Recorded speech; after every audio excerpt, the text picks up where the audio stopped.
Yes, Pastor. Greetings to you in the mighty name of Yeshua HaMashiach. ನಿಮಗೆಲ್ಲರಿಗೂ ಶಕ್ತಿಶಾಲಿಯಾದ ಯೇಷುವ ಮಶೀಹನ ಹೆಸರಿನಲ್ಲಿ ವಂದನೆಗಳು. So today we are going to study more about fasting. ಇವತ್ತು ನಾವು ಉಪವಾಸದ ಕುರಿತು ಇನ್ನೂ ಹೆಚ್ಚು ಕಲಿಯಲಿಕ್ಕಿದೆ. Yesterday we were studying about introduction to fasting. ನಿನ್ನೆ ದಿವಸ ಉಪವಾಸದ ಕುರಿತು ಕೆಲವು ಇಂಟ್ರಡಕ್ಷನ್ ಮಾತ್ರ ನಾವು ಕಲಿತಿದೆ. We were looking at the idea or the concept or the truth about fasting. ನಾವು ನಿನ್ನೆ ದಿವಸ ಉಪವಾಸದ ಕುರಿತು ನಿಜವಾಗಿರುವಂತ ಸಂಗತಿಗಳನ್ನ ನಾವು ನಿನ್ನೆ ಕಲಿತಿದೆ. But we did not go too much into scripture. In fact, I think only one or two scripture we read. ಆದರೆ ನಾವು ಹೆಚ್ಚು ದೇವರ ವಾಕ್ಯವನ್ನ ನಾವು ಓದಲಿಲ್ಲ, ಒಂದೆರಡು ವಾಕ್ಯಗಳನ್ನ ಮಾತ್ರ ನಾವು ಓದಿದ್ದೇವೆ. So we found out that fasting is not just skipping food and praying, but praying continuously. ನಾವು ದೇವರ ವಾಕ್ಯದ ಮುಖಾಂತರವಾಗಿ ನೋಡಿದೇನೆಂದ್ರೆ ಉಪವಾಸ ಅಂದ್ರೆ ಊಟ ಬಿಟ್ಟು ಇರುವಂತದಲ್ಲ, ಆದರೆ ಸತತವಾಗಿ ಪ್ರಾರ್ಥನೆ ಮಾಡುವಂತದಾಗಿರುತ್ತದೆ. So fasting is something which happens naturally. ಉಪವಾಸ ಪ್ರಾರ್ಥನೆಯು ಅದು ಸ್ವಾಭಾವಿಕವಾಗಿ ಆಗುವಂತದಾಗಿರುತ್ತದೆ. That you get lost in the presence of God and you continue your prayer, and that becomes a fasting.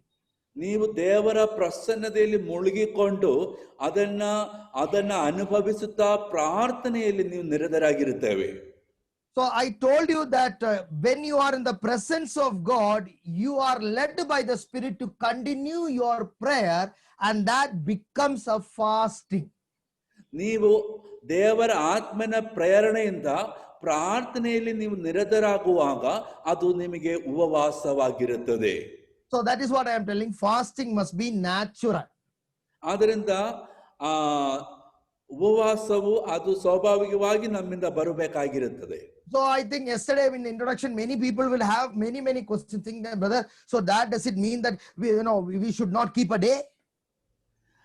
ನಿನ್ನೆ ದಿವಸ ನಾನು ಉಪವಾಸ ಪ್ರಾರ್ಥನೆ ಬಗ್ಗೆ ಹೇಳಿದಾಗ ನೀವು ಅನೇಕರಿಗೆ ಅನೇಕ ಪ್ರಶ್ನೆಗಳು ಇರಬಹುದು.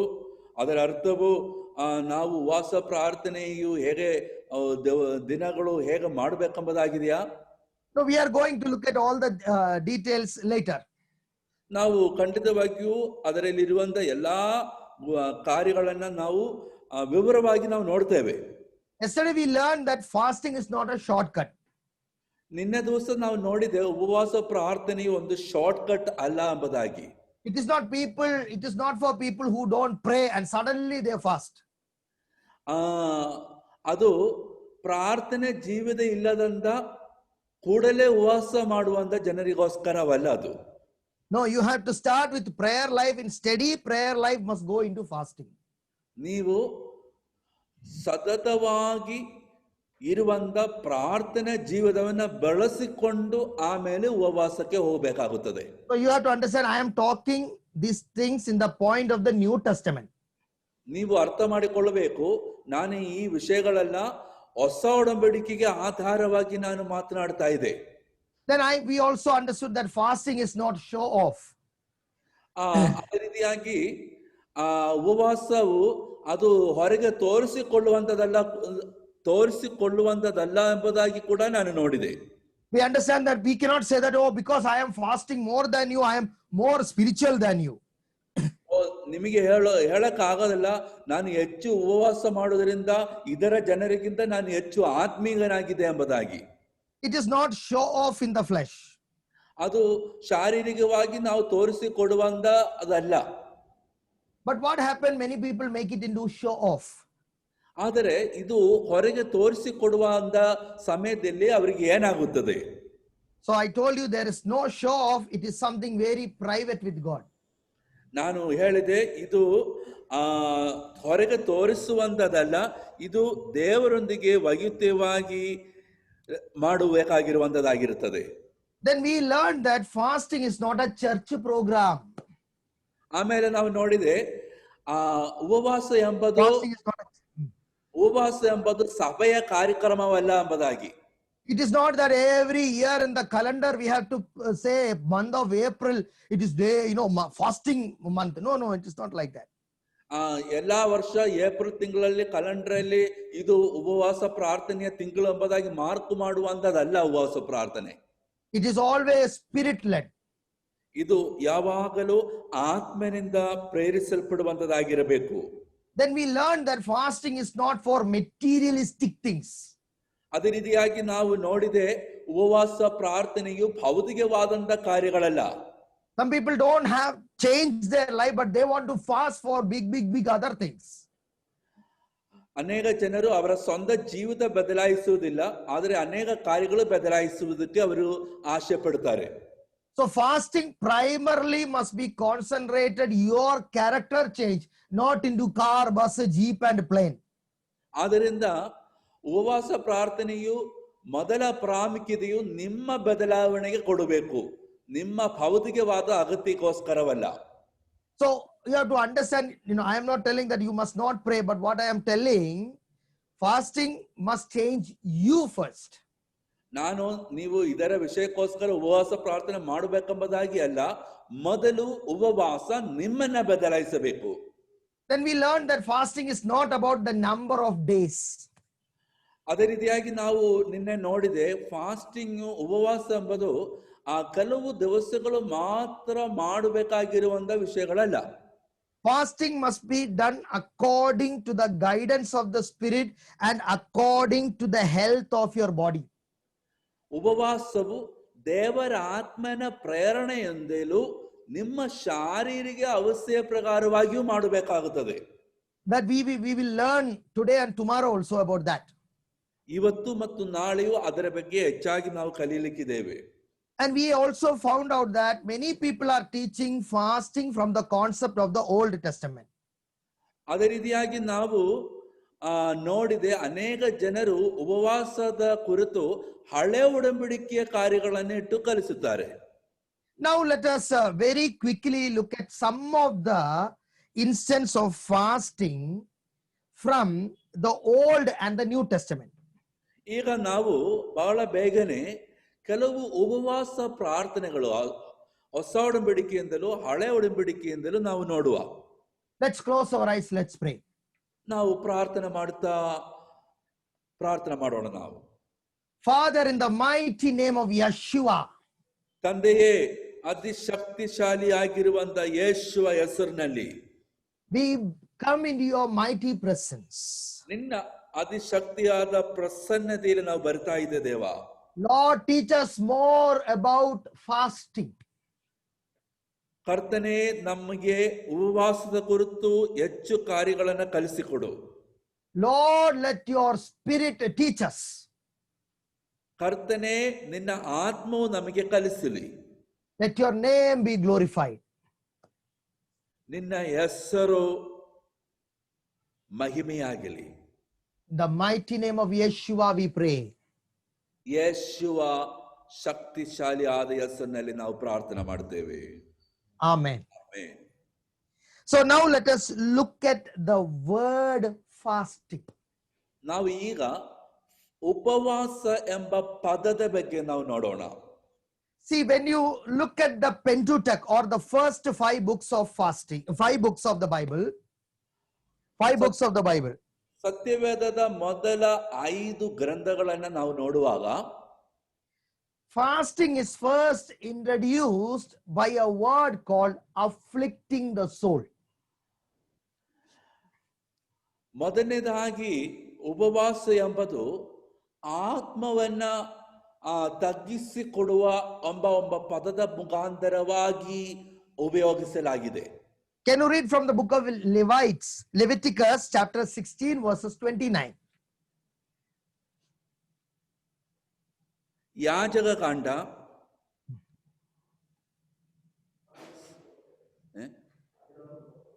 Leviticus 16:29.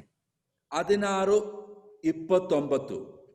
ನೀವು 7ನೆಯ ತಿಂಗಳಿನ 10ನೆಯ ದಿನದಲ್ಲಿ ನಿಮ್ಮಲ್ಲಿ ಒಬ್ಬ ಸ್ವದೇಶನಾಗಲಿ ಪ್ರವಾಸಿಯಾಗಿರುವ ಪರಿಗೇನಾಗಲಿ ನಿಮ್ಮ ಆತ್ಮಗಳನ್ನ ಕುಂದಿಸಿ ಯಾವ ಕೆಲಸವನ್ನು ಮಾಡದಂತೆ ಇದು ನಿಮಗೆ ಶಾಶ್ವತವಾದ ಒಂದು ನೇಮಕವಾಗಿರಬೇಕು. You can read in the book of Leviticus chapter 16 verses 29. The Bible speaks about afflicting the soul. ಈ ಯಾಜಕಕಾಂಡ 16ನೇ ಅಧ್ಯಾಯ 29ನೇ ವಾಕ್ಯದಲ್ಲಿ ನಾವು ನೋಡ್ತಾ ಇದೆ ಆತ್ಮಗಳನ್ನ ಕುಂದಿಸುವಂಥದ್ದು ಎಂಬುದಾಗಿ. So Bible say it must be for afflicting your soul. ಸತ್ಯವೇದದಲ್ಲಿ ನಾವು ನೋಡ್ತಾ ಇದೆ ಅದು ಉಪವಾಸ ಎಂಬುದು ಅದು ನಿಮ್ಮ ಆತ್ಮಗಳನ್ನ ಕುಂದಿಸುವುದಕ್ಕಾಗಿರಬೇಕು. So why it is not written that you shall fast? It is written you shall afflict your soul and do no work at all, whether a native in your own country or a stranger who dwells among you. ಯಾಕೆ ಇಲ್ಲಿ ಉಪವಾಸ ಮಾಡಬೇಕೆಂಬುದಾಗಿ ಬರೀಲಿಲ್ಲ? ಇಲ್ಲಿ ಸ್ವದೇಶನಾಗಲಿ ಪ್ರವಾಸಿಯಾಗಲಿ ಅವನು ಆತ್ಮಗಳನ್ನ ಕುಂದಿಸಿ ಯಾವ ಕೆಲಸವನ್ನ ಮಾಡದಂತೆ ಮಾಡಬೇಕೆಂಬುದಾಗಿ ಅಲ್ಲಿ ನೋಡ್ತಾ ಇದೆ. Did God say that day you must not eat at all? ಅಲ್ಲಿ ದೇವರು ಹೇಳಿದಾನ ಆವತ್ತು ನೀವು ಏನೋ ಅನ್ನಪಾನ ಮಾಡಬಾರದೆಂಬುದಾಗಿ? He was telling fasting is more than your food. It is getting focused on your inner man. ಅಲ್ಲಿ ನಾವು ನೋಡ್ತಾ ಇದೆ ಉಪವಾಸವೆಂಬುದು ಊಟಕ್ಕಿಂತ ಹೆಚ್ಚಾಗಿರುವಂಥದ್ದು. ಅದು ನಿಮ್ಮ ಒಳಗಿನ ಮನುಷ್ಯನನ್ನ ನೋಡುವಂತದಾಗಿರಬೇಕು. Verses 30, can you read verse 30? 30. 30. 30ನೇ ವಾಕ್ಯವನ್ನ ನಾವು ನೋಡೋಣ. ಯಾಕಂದ್ರೆ ನೀವು ಕರ್ತನ ಸನ್ನಿಧಿಯಲ್ಲಿ ನಿಮ್ಮ ಎಲ್ಲಾ ಪಾಪಗಳಿಂದ ಶುದ್ಧರಾಗಿರುವಂತೆ ನಿಮ್ಮನ್ನು ಶುದ್ಧೀಕರಿಸುವ ಹಾಗೆ ಆ ದಿನದಲ್ಲಿ ಯಾಜಕನು ನಿಮಗೋಸ್ಕರ ಪ್ರಾಯಶ್ಚಿತ್ತವನ್ನ ಮಾಡುವನು. So you see, in the day of fasting or the day when you are afflicting your soul, the priest must cleanse you. He must give an atonement. He must cleanse you from all sins before the Lord. ಅಲ್ಲಿ ನಾವು ನೋಡ್ತಾ ಇದೆ ಉಪವಾಸ ಮಾಡುವಂತ ದಿನದಲ್ಲಿ ಅಥವಾ ನಿಮ್ಮ ಆತ್ಮಗಳನ್ನ ಕುಂದಿಸುವಂತ ದಿನದಲ್ಲಿ ಯಾಜಕನು ನಿಮ್ಮನ್ನ ಶುದ್ಧಿಪಡಿಸಬೇಕು, ನಿಮ್ಮ ಪಾಪಗಳಿಂದ ನಿಮ್ಮನ್ನ ಪ್ರಾಯಶ್ಚಿತ್ತ ಮಾಡಬೇಕೆಂಬುದಾಗಿ ನೋಡ್ತಾ ಇದೆ. So what does it mean? The more you are involved in fasting, the more repentance is there in your life. ಅದರ ಅರ್ಥವು ಏನಾಗಿದೆ? ನೀವು ಹೆಚ್ಚು ಉಪವಾಸ ಮಾಡ್ತೀರಾ ಅಷ್ಟು ಮಾನಸಾಂತರ ನಿಮ್ಮ ಜೀವನದಲ್ಲಿ ನಡೆಯುತ್ತವೆ ಎಂಬುದಾಗಿ. When you fast, you become more humble. ನೀವು ಹೆಚ್ಚು ಉಪವಾಸ ಮಾಡುವಾಗ ಹೆಚ್ಚು ನಿಮ್ಮನ್ನ ಕುಂದಿಸುವುದಕ್ಕೆ ನಿಮಗೆ ಸಾಧ್ಯವಾಗುತ್ತದೆ. In the verse 31, the Bible say, 31ನೇ ವಾಕ್ಯದಲ್ಲಿ ನಾವು ನೋಡೋಣ. Verses 31, can you read? ಅವನು ಪರಿಶುದ್ಧ ಉಡುಪುಗಳಾದ ನಾರು ಬಟ್ಟೆಗಳನ್ನ ಧರಿಸಿಕೊಳ್ಳಬೇಕು. ಹೀಗೆ ಅವನು ಪರಿಶುದ್ಧ ಸ್ಥಳಕ್ಕಾಗಿ 31. ಇದೇ ನಿಮಗೆ ವಿಶ್ರಾಂತಿಯ ಸಬ್ಬತ್ತಾಗಿರುವುದು. ನಿಮಗೆ You see, the afflicting of soul is then spoken like a Sabbath of rest. ಅಲ್ಲಿ ಆತ್ಮಗಳನ್ನ ಕುಂದಿಸುವಂಥದ್ದು ವಿಶ್ರಾಂತಿಯ ಸಬ್ಬತ್ತಾಗಿದೆ ಎಂಬುದಾಗಿ ಬರೆಯಲಾಗಿದೆ. In the Shabbat, we don't work.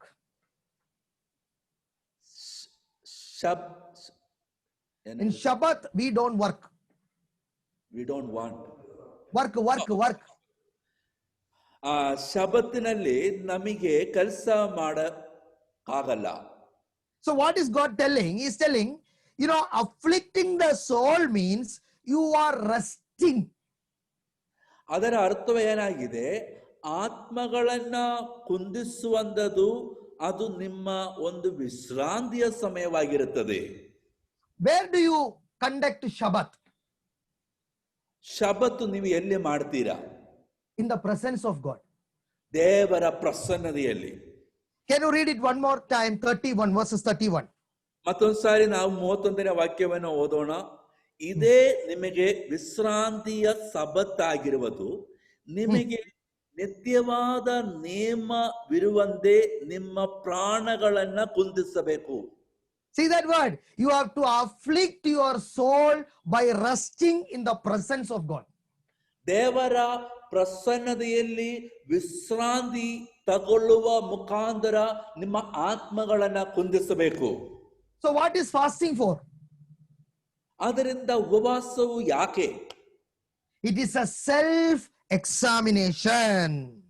ಉಪವಾಸವು ಒಂದು ಆತ್ಮ ಪರಿಶೋಧನೆಯಾಗಿರುತ್ತದೆ. Lord, am I right according to your word? ಕರ್ತನೆ, ನಿನ್ನ ವಾಕ್ಯದ ಪ್ರಕಾರವಾಗಿ ನಾನು ಸರಿಯಾದವನ? Lord, is there hidden sin in me which I am doing, Lord, against you? ಕರ್ತನೆ, ನಿನಗೆ ವಿರುದ್ಧವಾಗಿ ಮಾಡುವಂತ ರಹಸ್ಯ ಪಾಪಗಳು ನನ್ನಲ್ಲಿ ಇದೆಯಾ? Lord, is there anything which I have missed that you told me? ಯೇಸುವೆ, ನೀನು ಹೇಳಿದಂತ ಏನಾದರೂ ನಾನು ತಪ್ಪಿಸಿಕೊಂಡಿದೆಯಾ? But today's fasting, Lord, bring revival to India. Lord, give me a car. Lord, give me visa. ಆದರೆ ಈಗಿನ ಉಪವಾಸ ಪ್ರಾರ್ಥನೆಯಲ್ಲಿ ಜನರು ಪ್ರಾರ್ಥನೆ ಮಾಡ್ತಾರೆ, ಓ ಇಂಡಿಯಾಗೆ ಉಜ್ಜೀವನ ಕಳಿಸಿ, ನನಗೆ ಕಾರು ಕೊಡಿ, ನನಗೆ ವಿಸಾ ಕೊಡು ಎಂಬುದಾಗಿ. Ujjivana must be in you first. ಆ ಉಜ್ಜೀವನ ಮೊದಲು ನಿಮ್ಮಲ್ಲಿ ಬರಬೇಕು. Revival must start with you. ಆ ಉಜ್ಜೀವನ ನಿಮ್ಮಿಂದ ಪ್ರಾರಂಭವಾಗಬೇಕು. So it is always searching your heart, your soul, your sin life, your shortcoming. ಆದ್ದರಿಂದ ನಿಮ್ಮ ಆತ್ಮಗಳನ್ನ, ನಿಮ್ಮ ಜೀವಿತವನ್ನ, ನಿಮ್ಮ ಪಾಪಕರವಾದ ಜೀವಿತವನ್ನ ಹುಡುಕುವಂತದಾಗಿರಬೇಕು ಅದು.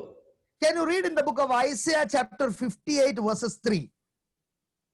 ಯೆಶಯ 58ನೇ ಅಧ್ಯಾಯ 58 verses 3. 3ನೇ ವಾಕ್ಯವನ್ನ ನಾವು ಓದೋಣ. ಯೆಶಯ 58:3. ನಾನು ಉಪವಾಸ ಮಾಡಿದ್ದೇವೆ, ನೀನು ಯಾಕೆ ನೋಡುವುದಿಲ್ಲ? ನಮ್ಮ ಪ್ರಾಣವನ್ನ ಕುಂದಿಸಲು ನೀನು ಗಮನಿಸದೇ ಇರುವುದಕ್ಕೆ ಏಕೆ ಎಂದು ಅವರು ಅಂದುಕೊಳ್ಳುತ್ತಾರೆ. ಈಗೋ ನಿಮ್ಮ ಉಪವಾಸ ದಿನದಲ್ಲಿ ನಿಮ್ಮ ಇಷ್ಟವನ್ನ ತೀರಿಸುತ್ತೀರಿ ಮತ್ತು ನಿಮ್ಮ ಎಲ್ಲಾ ದುಡಿತವನ್ನು ನಿರ್ಬಂಧಿಸುತ್ತೀರಿ. See that word, what powerfully God has written? ಎಷ್ಟು ಬಹಳ ಶಕ್ತಿಯುಳ್ಳದಾಗಿ ಈ ದೇವರ ವಾಕ್ಯದಲ್ಲಿ ಬರೆದಿದೆ. Isaiah 58 verses 3. Why have we fasted, they say, and you have not seen? Why have we afflicted our soul and you have no notice? ಅಲ್ಲಿ ನಾವು ನೋಡ್ತಾ ಇದ್ದೆ, ನೀನು ಯಾಕೆ ನೋಡುವುದಿಲ್ಲ? ನಮ್ಮ ಪ್ರಾಣವನ್ನು ಕುಂದಿಸಲು ನೀನು ಗಮನಿಸದೇ ಇರುವುದು ಏಕೆ? It is a group of Pentecostal telling to God. ಇದು ಪೆಂದೆಕೋಸ್ತು ಗುಂಪಿನವರು ದೇವರಿಗೆ ಹೇಳುವಂತ ಮಾತಾಗಿರುತ್ತದೆ. Lord, we are doing fasting in our church. We are praying. Then also, Lord, why there is no revival? ಓ ಕರ್ತನೆ, ನಾವು ಉಪವಾಸ ಮಾಡ್ತಾ ಇದೆ, ನಾವು ಸಭೆಯಲ್ಲಿ ಉಪವಾಸ ಮಾಡ್ತಾ ಇದೆ, ಆದರೂ ಯಾಕೆ ನಮ್ಮ ಸಭೆಯಲ್ಲಿ ಉಜ್ಜೀವನವಿಲ್ಲ? Lord, we are fasting and fasting. Why there is no power coming into our church? ಓ ನಾವು ಉಪವಾಸ ಮಾಡ್ತಾ ಇದೆ, ಯಾಕೆ ನಮ್ಮ ಸಭೆಯಲ್ಲಿ ಶಕ್ತಿ ಬರ್ತಾ ಇಲ್ಲ? People are questioning. ಜನಗಳು ಪ್ರಶ್ನೆ ಕೇಳ್ತಾ ಇದೆ. What is God saying? ದೇವರು ಏನ್ ಹೇಳ್ತಾ ಇದೆ? Isaiah 58:3. In fact, in the day of your fast, you find pleasure. ಯೆಶಯ 58:3 ದೇವರು ಏನ್ ಹೇಳ್ತಾ ಇದೆ? ನಿಮ್ಮ ಉಪವಾಸ ದಿನದಲ್ಲಿ ನಿಮ್ಮ ಇಷ್ಟವನ್ನ ತೀರಿಸುತ್ತೀರಿ. That is what? In the day of fasting, you want IPL. ಉಪವಾಸ ದಿನದಲ್ಲಿ ನಿಮಗೆ ಬೇಕಾಗಿರುವಂತದ್ದು IPL. In the day of fasting, you want to chit chat with others. ಉಪವಾಸದ ದಿನದಲ್ಲಿ ನೀವು chat ಮಾಡಬೇಕಾಗಿರುತ್ತದೆ. In the day of fasting, you want to go into the things of the world. ನೀವು ಉಪವಾಸ ದಿನದಲ್ಲಿ ಲೌಕಿಕವಾದ ಕಾರ್ಯಗಳಿಗೆ ನೀವು ಹೋಗ್ತೀರಾ? Oh, they are telling, brother, I am fasting. ಓ ಆಗ ನೀವು ಹೇಳ್ತೀರಾ ಬ್ರದರ್ ನಾನು ಉಪವಾಸ ಮಾಡ್ತಾ ಇದ್ದೆ ಎಂಬುದಾಗಿ. But Bible say, in fact, in the day of your fast, you find pleasure. ಸತ್ಯವೇದ ಹೇಳ್ತಾ ಇದೆ ಉಪವಾಸ ದಿನದಲ್ಲಿ ನಿಮ್ಮ ಇಷ್ಟವನ್ನ ತೀರಿಸುತ್ತೀರಿ ಎಂಬುದಾಗಿ. And exploit all your labor. ಮತ್ತು ಎಲ್ಲ ದುಡಿತವನ್ನ ನಿರ್ಬಂಧಿಸುತ್ತೀರಿ ಎಂಬುದಾಗಿ. In some house, it is in the day of fasting, till evening, they will make all the non-veg because they need to eat a non-veg after they finish fasting. ಕೆಲವು ಸ್ಥಳಗಳಲ್ಲಿ ಉಪವಾಸ ದಿನದಲ್ಲಿ ಉಪವಾಸ ನಡೀತಾ ಇರುವಾಗಲೇ ಒಳ್ಳೆಯ ನಾನ್ ವೆಜ್ ಊಟವನ್ನ ತಯಾರು ಮಾಡಿಸ್ತಾ ಇರ್ತಾರೆ. ಯಾಕಂದ್ರೆ ಉಪವಾಸ ಮುಗಿದ ಮೇಲೆ ನಾನ್ ವೆಜ್ ಊಟ ಮಾಡ್ಬೇಕೆಂಬುದಾಗಿ ಹೇಳಿ. So all the sisters and husbands are running in the market, buying things, preparing in the kitchen, everything ready in the kitchen. Then they will come and pray. ಓ ಸಹೋದರ ಸಹೋದರಿ ಮಾರ್ಕೆಟ್ಗೆ ಎಲ್ಲ ಹೋಗಿ ಅಲ್ಲಿ ಹೋಗಿ ತರಕಾರಿ ಎಲ್ಲ ಮಾಂಸಗಳೆಲ್ಲ ತಂದು ಊಟ ಎಲ್ಲ ತಯಾರು ಮಾಡಿ ಆಮೇಲೆ ಉಪವಾಸ ಮಾಡಕ್ಕೆ ಕೂರ್ತಾರೆ ಅವರು. For them, upavasa means the day of feasting at the end. ಅವರಿಗೆ ಉಪವಾಸ ಅಂದ್ರೆ ಆ ದಿನದ ಕೊನೆಯ ಸಮಯದಲ್ಲಿ ಹಬ್ಬ ಮಾಡುವುದೇ ಅವರಿಗೆ ಉಪವಾಸ. First of all, understand you have a human body. ನೀವು ಮೊದಲು ತಿಳ್ಕೊಳ್ಳಬೇಕು ನಿಮಗೆ ಒಂದು ಶರೀರವಿದೆ. You are not an angel Gabriel or Michael. ನೀವು ಗಬ್ರಿಯಲ್ ಅಥವಾ ಮಿಕಾಯಲ್ ದೂತನಲ್ಲ ನೀವು. You have an organ called what you call as the bile, or you can have the gall bladder. ನಿಮಗೆ ನಿಮ್ಮ ಶರೀರದಲ್ಲಿ ಗಾಲ್ ಬ್ಲಾಡರ್ ಎಂಬ ಒಂದು ಆರ್ಗನ್ ಇದೆ, ಶರೀರಾಂಗ, which will store some bile for digestion. ಆ ಡೈಜೆಷನ್ಗೋಸ್ಕರ ಅದರಲ್ಲಿ ಕೆಲವು ಪದಾರ್ಥಗಳನ್ನ ಒಟ್ಟುಗೂಡಿಸುತ್ತದೆ. And your body will produce acid for digestion. ನಿಮ್ಮ ಶರೀರದಲ್ಲಿ ಆ ಜೀರ್ಣಕ್ಕೋಸ್ಕರ ಆಸಿಡ್ ಪ್ರೊಡ್ಯೂಸ್ ಆಗುತ್ತದೆ. So whether you are ready to fast, your body don't know you are fasting or not. ಒಂದು ವೇಳೆ ನೀವು ಉಪವಾಸ ಮಾಡಬಹುದು, ಆದ್ರೆ ನಿಮ್ಮ ಶರೀರಕ್ಕೆ ಗೊತ್ತಿಲ್ಲ ನೀವು ಉಪವಾಸ ಮಾಡ್ತಾ ಇದ್ದೀರಾ ಇಲ್ವಾ ಎಂಬುದಾಗಿ. Your body will naturally produce it's what you call the hormones or the acid or natural juices your body will produce.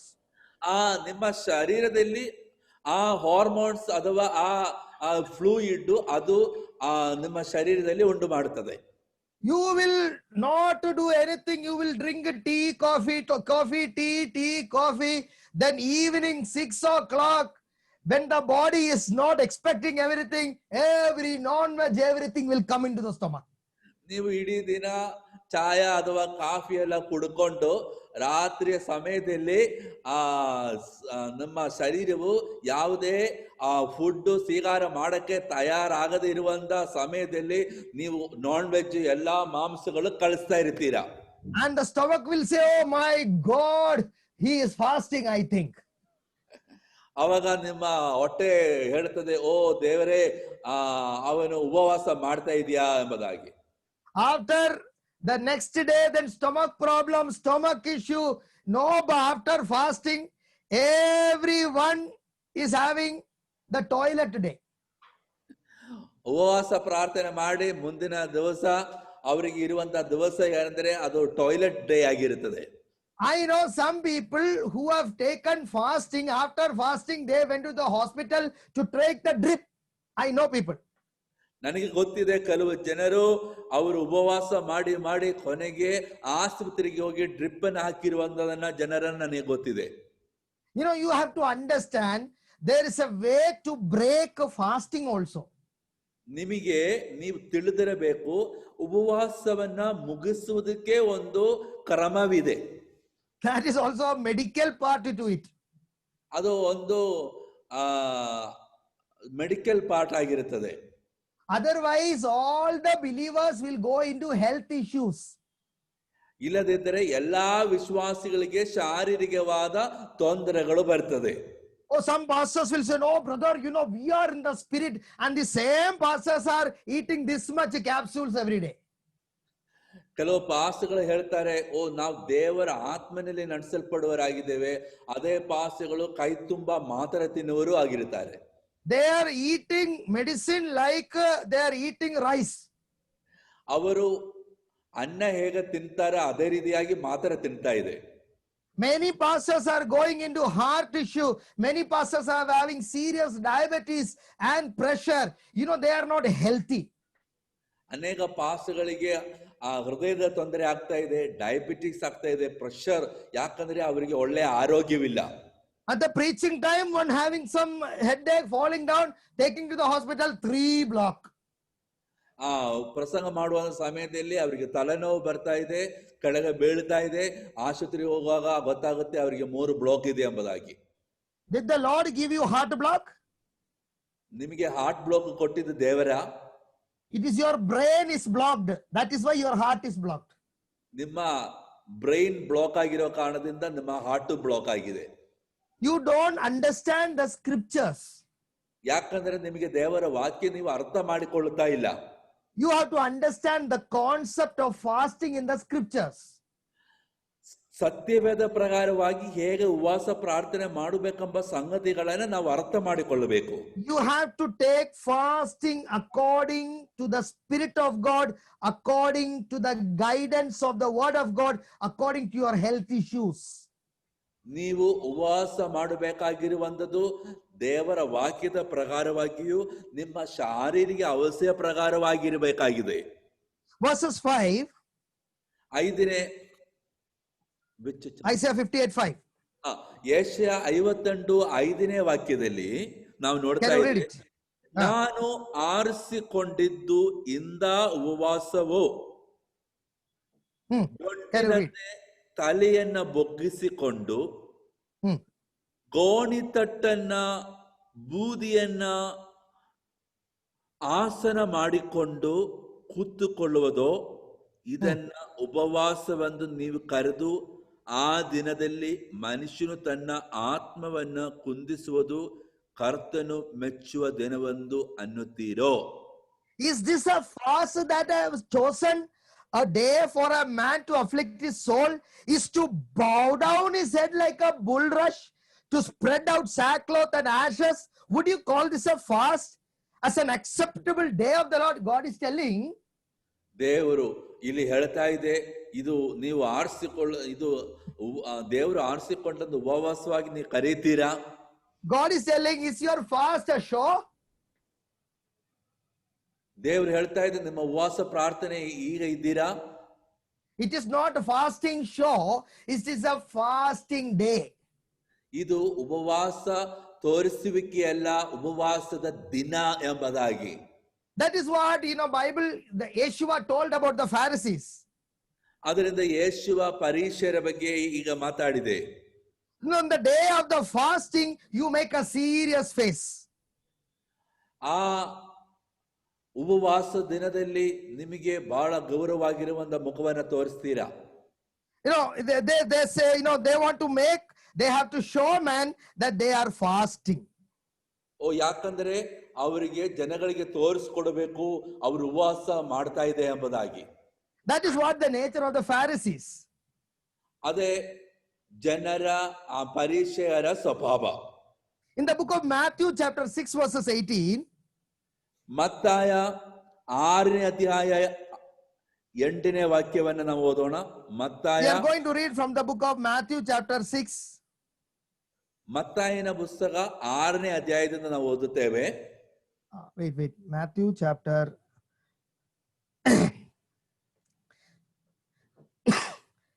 6 verses. Let's go into 18.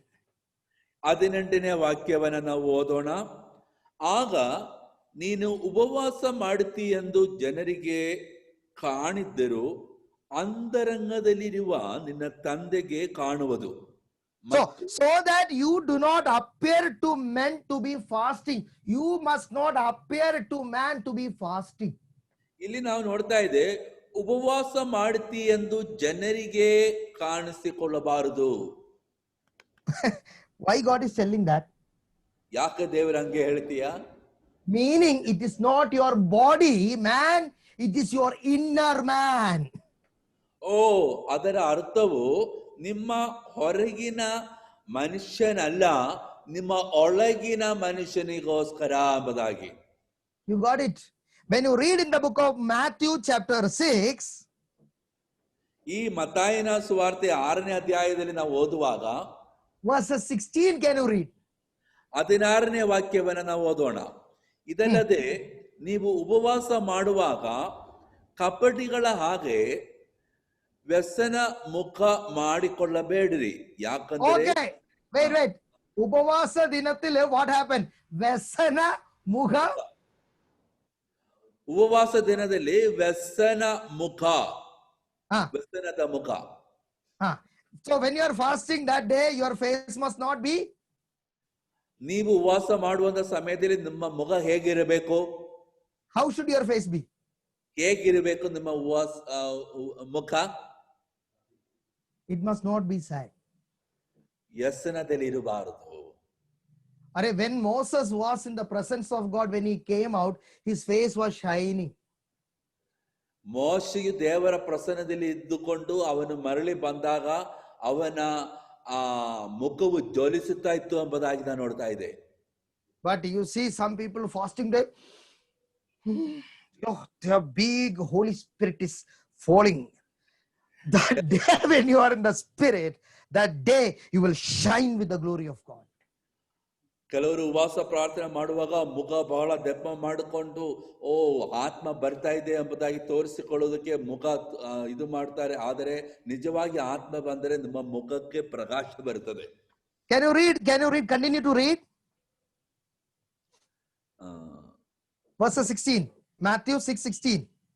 16ನೇ ವಾಕ್ಯದಲ್ಲಿ ನಾವು ಮುಂದುವರಿಯುವ. ಯಾಕಂದರೆ ತಾವು ಉಪವಾಸವಾಗಿದ್ದೇವೆಂದು ಜನರಿಗೆ ತೋರುವಂತೆ ಅವರು ತಮ್ಮ ಮುಖಗಳನ್ನ ವಿಕಾರ ಮಾಡಿಕೊಳ್ಳುತ್ತಾರೆ. I did not say this. Yeshua is telling. ನಾನು ಹೇಳಿಲ್ಲ, ಇದು ಯೇಸುವ ಹೇಳುವಂತ ಮಾತು ಇದು. For they disfigure their faces that they may appear to men to be fasting. ಅವರು ಜನರಿಗೆ ತೋರುವಂತೆ ತಮ್ಮ ಮುಖಗಳನ್ನ ವಿಕಾರ ಮಾಡಿಕೊಳ್ಳುತ್ತಾರೆ ಎಂಬುದಾಗಿ. So in Upavasa, many people will have vikara. ಉಪವಾಸದಲ್ಲಿ ಅನೇಕ ಜನರಿಗೆ ವಿಕಾರ ಮಾಡಿಕೊಳ್ಳುತ್ತಾರೆ. And what did Yeshua saying? ಯೇಸುವ ಏನ್ ಹೇಳ್ತಾ ಇದೆ? Assuredly I say to you, they have their reward. ನಾನು ನಿಮಗೆ ನಿಜವಾಗಿ ಹೇಳುವುದೇನೆಂದರೆ ಅವರು ತಮ್ಮ ಪ್ರತಿ. What is that? What is the reward they got? ಅವರಿಗೆ ಸಿಕ್ಕಿದಂತ ಆ ಫಲ ಏನಾಗಿದೆ? Cheap publicity. ಅವರಿಗೆ ಬಹಳ ಕಟ್ಟಕರವಾದಂತ publicity, ತೋರಿಸುವಿಕೆ. So she is fasting. Some sisters are, that fasting. Some brothers, you can see that, they are full of the Holy Ghost.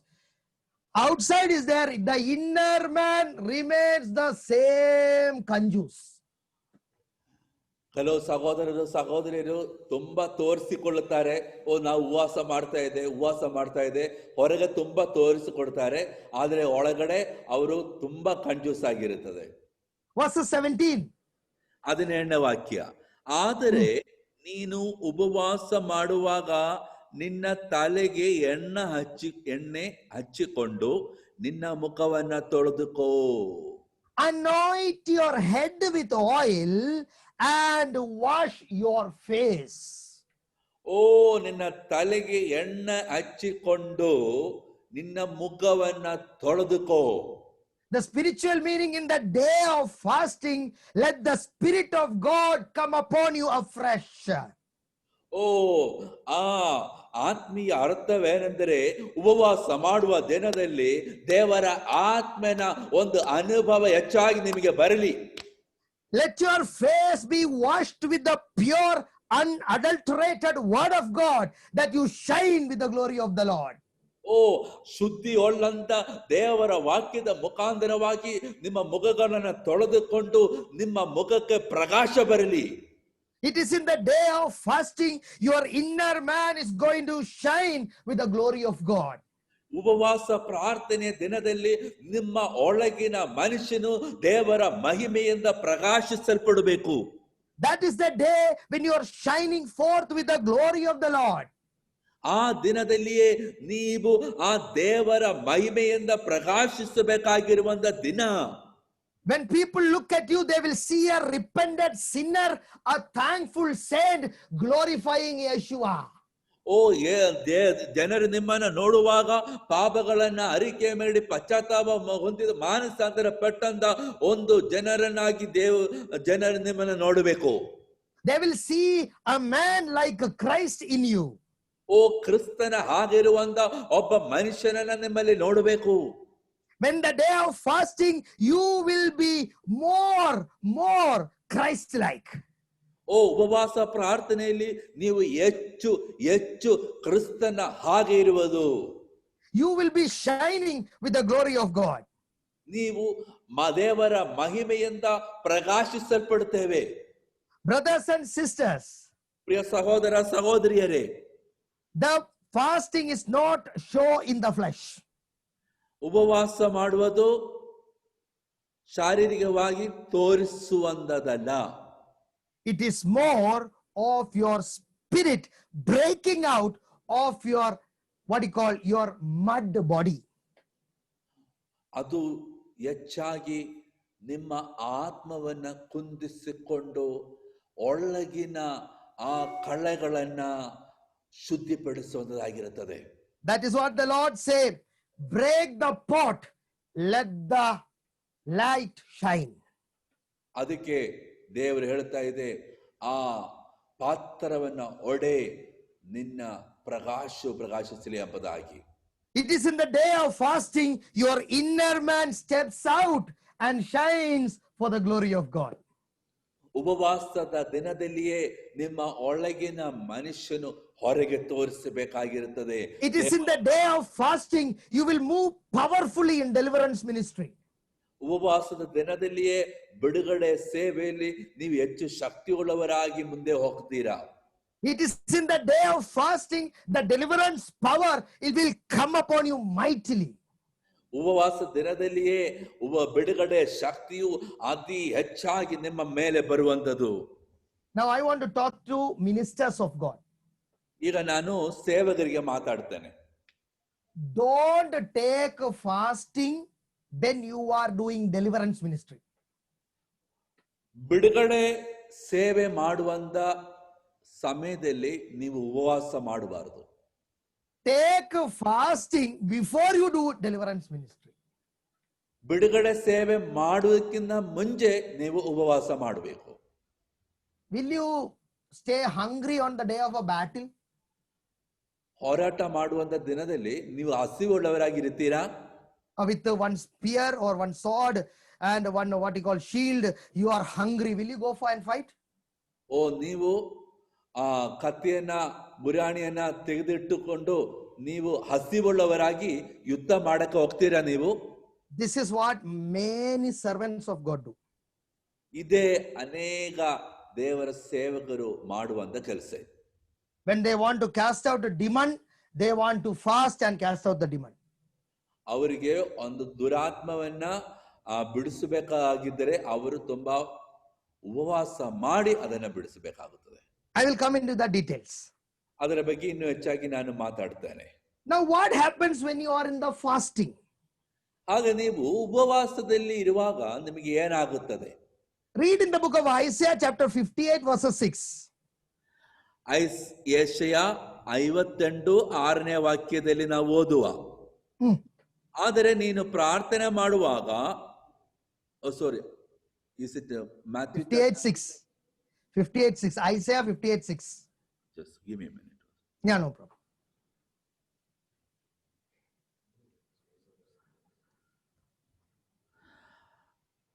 ಯೆಶಯ 58:6 ನಾವು ನೋಡ್ತಾ ಇದ್ದೆ, ನಾನು ಆದುಕೊಳ್ಳುವ ಉಪವಾಸವು ಕೇಡಿನ ಬಂಧನಗಳನ್ನ ಬಿಚ್ಚುವುದು, ಭಾರವಾದ ಹೊರೆಯನ್ನ ಬಿಚ್ಚುವುದು, ಹಿಂಸಿಸಲ್ಪಟ್ಟವರು ಬಿಡಿಸಲ್ಪಟ್ಟವರಾಗಿ ಹಾಕುವುದು ಆಗಿಲ್ಲವೋ? Verse 6. Is this not the fast that I have chosen to loose the bonds of wickedness, to undo heavy burdens, to let the oppressed go free, and that you break every yoke. You see that? ಇಲ್ಲಿ ನಾವು ನೋಡ್ತೀರಾ, What is the purpose of fasting? ಉಪವಾಸದ ಉದ್ದೇಶ ಏನಾಗಿರಬೇಕು? Loosen the bonds of wickedness, ಕೇಡಿನ ಬಂಧನಗಳನ್ನ ಬಿಚ್ಚುವುದು, to undo heavy burdens, ಭಾರವಾದ ಹೊರೆಯನ್ನ ಬಿಚ್ಚುವುದು, to let the oppressed go free, ಹಿಂಸಿಸಲ್ಪಟ್ಟವರನ್ನ ಬಿಡಿಸಲ್ಪಡುವುದು, and that you break every yoke. ನೀವು ಈ ನುಗಗಳನ್ನ ಮುರಿಯಬೇಕು. So when you fast, ನೀವು ಉಪವಾಸ ಮಾಡುವಾಗ the grace is going to come upon you, ಉಪವಾಸ ಮಾಡುವಾಗ ಕೃಪೆಯು ನಿಮ್ಮ ಮೇಲೆ ಬರುತ್ತದೆ, to be a blessing for others. ಅನೇಕ ಜನರಿಗೆ ಆಶೀರ್ವಾದಕರವಾಗುವುದಕ್ಕೆ. Where it is written car, jeep, lorry in this? ಇಲ್ಲಿ ಕಾರು, ಜೀಪ್, ಲೋರಿ ಎಂಬುದಾಗಿ ಎಲ್ಲಿ ಬರೆದಿದ್ದೀರಾ? It is written, oh, you are fasting so that you will get a car and jeep and lorry and plane and oh my God. That is written? ನೀವು ಉಪವಾಸ ಮಾಡುವಾಗ ನಿಮಗೆ car, jeep, Lohri ಸಿಕ್ಕುತ್ತೆ ಎಂಬುದಾಗಿ ಎಲ್ಲಾದ್ರೂ ನೀವು ಬರೆದಿದ್ದೀರಾ? First, when you fast, it changes you. ಮೊದಲು ನೀವು ಉಪವಾಸ ಮಾಡುವಾಗ ಅದು ನಿಮ್ಮನ್ನ ಬದಲಾಯಿಸಬೇಕು. Second, you will be used to bless others. ಎರಡನೇದಾಗಿ ನೀವು ಅನೇಕರನ್ನ ಆಶೀರ್ವದಿಸುವುದಕ್ಕೆ ನಿಮಗೆ ಆಶೀರ್ವಾದ ಬರುತ್ತದೆ. Verse 7, can you read? Isaiah 58:7. 7ನೇ ವಾಕ್ಯ, 58ನೇ ಅಧ್ಯಾಯ 7ನೇ ವಾಕ್ಯ, ಯೆಶಾಯ. ರೊಟ್ಟಿಯನ್ನು ಹಸಿದವರಿಗೆ ಹಂಚುವುದು, ಅಲೆಯುತ್ತಿರುವ ಬಡವರನ್ನ ನಿನ್ನ ಮನೆಗೆ ಬರಮಾಡಿಕೊಳ್ಳುವುದು, ಬೆತ್ತಲೆಯವರನ್ನು ಕಂಡಾಗಲ್ಲ ಅವರಿಗೆ ಹೊದಿಸುವುದು, ನಿನ್ನ ಸ್ವಂತ ಶರೀರದಿಂದಿರುವ ಸ್ವಂತ ಶರೀರದಿಂದಿರುವನಿಗೆ ನಿನ್ನನ್ನು ಮರೆ ಕೊಳ್ಳದಿರುವುದು ಇದೇ ಅಲ್ಲವೇ? So God is telling, I am coming to the next thing. Listen very carefully. ನೀವು ಬಹಳ ಎಚ್ಚರದಿಂದ ಕೇಳಿರಿ. So in the fasting, God will change your inner man. ಉಪವಾಸದಲ್ಲಿ ನಿಮ್ಮ ಒಳಗಿನ ಮನುಷ್ಯನನ್ನ ಬದಲಾಯಿಸುತ್ತಾನೆ. And he will be used to breaking all the bondages, the things in other lives. ಅದೇ ರೀತಿಯಾಗಿ ನಿಮ್ಮ ಜೀವನದಲ್ಲಿ ಇರುವಂತಹ ಎಲ್ಲಾ ಬಂಧನಗಳನ್ನ ನೀವು ಬಿಚ್ಚಲ್ಪಡುತ್ತೇವೆ. And again, Bible says it is not to share your bread with the hungry. You start giving. ಅದೇ ರೀತಿಯಾಗಿ ನಿನ್ನ ರೊಟ್ಟಿಯನ್ನ ಹಸಿದವರಿಗೆ ಹಂಚುತ್ತೇವೆ ಎಂಬುದಾಗಿ. And that you bring to your house the poor who are cast out. When you see the naked, that you cover him. ಬಡವರನ್ನ ನಿನ್ನ ಮನೆಗೆ ಬರಮಾಡಿಕೊಳ್ಳುವುದು, ಬೆತ್ತಲೆಯವರನ್ನ ಕಂಡಾಗ ಅವರಿಗೆ ಹೊದಿಸುವುದು. So what is the change that God is going to give to you? ದೇವರು ನಿಮಗೆ ಕೊಡುವಂತ ಬದಲಾವಣೆ ಏನಾಗಿರುತ್ತದೆ? Your personality, your character will change, your lifestyle will change, you will be a blessing for others, and the important thing, and not hide yourself from your own flesh. ನಿಮ್ಮ ಜೀವನದಲ್ಲಿ ನಿಮ್ಮನ್ನೇ ಬದಲಾಯಿಸುವುದಕ್ಕೆ ಸಾಧ್ಯವಾಗುತ್ತದೆ. ಅದೇ ರೀತಿಯಾಗಿ ಒಂದು ಪ್ರಾಮುಖ್ಯ ವಿಷಯವು ನಿನ್ನ ಸ್ವಂತ ಶರೀರದಿಂದಿರುವ ನಿನಗೆ ನಿನ್ನನ್ನ ಮರೆ ಮಾಡಿಕೊಳ್ಳದಿರುವುದು ಎಂಬುದಾಗಿ. You will hide from your own desires of the flesh. ನಿಮ್ಮ ಸ್ವಂತ ಶರೀರದ ಆಶೆಯಿಂದ ನಿಮ್ಮನ್ನ ಮರೆ ಮಾಡಿಕೊಳ್ಳುವುದಕ್ಕೆ ಸಾಧ್ಯ. You will say, Lord, it is not me, but you, your will, your desire. ನೀವು ಹೇಳ್ತೀರಾ, ಯೇಸುವೆ ನಾನಲ್ಲ, ನೀನೇ, ನಿನ್ನ ಚಿತ್ತ, ನಿನ್ನ ಇಷ್ಟ ಎಂಬುದಾಗಿ. When you start with fasting, you will say, Lord, I want this. But when you continue the real fasting, you will say, Lord, I don't want anything. What you want, give it to me. ನೀವು ಉಪವಾಸದಲ್ಲಿ ನನಗೆ ಅದು ಬೇಕು ಇದು ಬೇಕು ಎಂಬುದಾಗಿ ಹೇಳ್ತೀರಾ. ಆದರೆ ನಿಜವಾದ ಉಪವಾಸದಲ್ಲಿ ನೀವು ಹೇಳ್ತೀರಾ, ಯೇಸುವೆ ನಾನು ಏನೂ ಇಲ್ಲ, ನೀನೇ ನನ್ನಲ್ಲಿ ಬೆಳೆಯಲಿ ಎಂಬುದಾಗಿ. But Lord, I want this jeep. Oh, Yeshua, jeep. ಆದರೆ ನಾವು ಪ್ರಾರ್ಥನೆ ಮಾಡ್ತೇವೆ, ದೇವರೇ ನನಗೆ ಇದು ಬೇಕು, ನನಗೆ ಜೀಪ್ ಬೇಕು ಎಂಬುದಾಗಿ. Oh Lord, I want that girl to marry. I want to marry her, marry her, marry her, marry her, marry her. ಓ ಓ ನನ್ನ ಮದುವೆ ಮಾಡಕ್ಕೆ ನನಗೆ ಒಂದು ಹುಡುಗಿ ಬೇಕು, ಮದುವೆ ಮಾಡಕ್ಕೆ ಹುಡುಗಿ ಬೇಕು ಎಂಬುದಾಗಿ ನೀವು ಹೇಳ್ತೀರಾ. Fasting will make you to hide from your flesh. ಉಪವಾಸ ಪ್ರಾರ್ಥನೆ ನಿಮ್ಮ ಸ್ವಂತ ಶರೀರವನ್ನ ಮರೆ ಮಾಡುವುದಕ್ಕೆ ಸಾಧ್ಯವಾಗುತ್ತದೆ. Now what will God do? ಈಗ ದೇವರು ಏನ್ ಮಾಡ್ತಾನೆ? Verses 8. 8ನೇ ವಾಕ್ಯ. ಹೀಗಾದರೆ ನಿನ್ನ ಬೆಳಕು ಉದಯದಂದೇ ಪ್ರತ್ಯಕ್ಷವಾಗುವುದು. Your light shall break forth like the morning. ನಿನ್ನ ಬೆಳಕು ಉದಯದಂದೇ ಪ್ರತ್ಯಕ್ಷವಾಗುವುದು. It is not saying the light, it is saying your light. ಬೆಳಕು ಎಂಬುದಾಗಿ ಹೇಳ್ತಾ ಇಲ್ಲ, ನಿನ್ನ ಬೆಳಕು ಎಂಬುದಾಗಿ. Yeshua told, you are the light of the world. ಯೇಸುವ ಹೇಳಿದೆ, ನೀನೇ ಲೋಕದ ಬೆಳಕು ಎಂಬುದಾಗಿ. Your destiny will be released. ನಿಮ್ಮ ಭವಿಷ್ಯತ್ತು ಬದಲಾಗುತ್ತದೆ. Your light has come. ನಿಮ್ಮ ಬೆಳಕು ಬಂದಿದೆ. When you focus on the will of God, when you focus on repentance, when you focus on blessing others, your light will come. ನೀವು ದೇವರ ಆಶೀರ್ವಾದದಲ್ಲಿ ಗಮನವಿಡುವಾಗ, ನೀವು ಇದರ ಜನರಿಗೋಸ್ಕರ ಉಪಯೋಗಿಸಲ್ಪಡುವಾಗ ನಿಮ್ಮ ಪ್ರಕಾಶ ಬರುತ್ತದೆ. Again, what happened? Read the second part. ಆಗ ನಾವು 8ನೇ ವಾಕ್ಯದ ಕೊನೆಯ ಭಾಗ ನೋಡೋಣ. ನಿನ್ನ ಕ್ಷೇಮವು ಬೇಗನೆ ಚಿಗುರುವುದು. Your healing shall spring forth speedily. ನಿನ್ನ ಕ್ಷೇಮ ಬೇಗನೆ ಚಿಗುರುವುದು ಎಂಬುದಾಗಿ. You see that? When you are spiritually blessed, God will repair your body. ನೀವು ಆತ್ಮೀಯವಾಗಿ ಆಶೀರ್ವದಿಸಲ್ಪಟ್ಟಾಗ ದೇವರು ನಿಮ್ಮ ಶಾರೀರಿಕವಾದ ಕಾರ್ಯವನ್ನ ಸರಿ ಮಾಡುತ್ತಾನೆ. People want physical repairing but no internal repairing. ಅನೇಕ ಜನರಿಗೆ ಶಾರೀರಿಕವಾದ ಕಾರ್ಯಗಳು ಸರಿ ಆಗಬೇಕು, ಆದರೆ ಒಳಗಿನ ಕಾರ್ಯಗಳು ಸರಿ ಆಗಬೇಕಾಗಿಲ್ಲ. That is what God is telling. When you are doing the fasting in the right way, when you repent yourself, when you make yourself available for the blessing of the people, God is telling the light will come. ಅದಕ್ಕೆ ದೇವರ ವಾಕ್ಯ ಹೇಳ್ತಾ ಇದೆ, ನೀವು ದೇವರ ವಾಕ್ಯದ ಪ್ರಕಾರವಾಗಿ, ದೇವರ ಚಿತ್ತದ ಪ್ರಕಾರವಾಗಿ ನೀವು ಉಪವಾಸ ಮಾಡುವಾಗ ಆ ದೇವರ ಪ್ರಕಾಶವು ನಿಮ್ಮ ಮೇಲೆ ಬರುತ್ತದೆ. Your healing will happen. ನಿಮ್ಮ ಕ್ಷೇಮವು ಚಿಗುರುವುದು ಎಂಬುದಾಗಿ. Can you read? And your righteousness shall go forth before you. The glory of the Lord shall be your rear guard.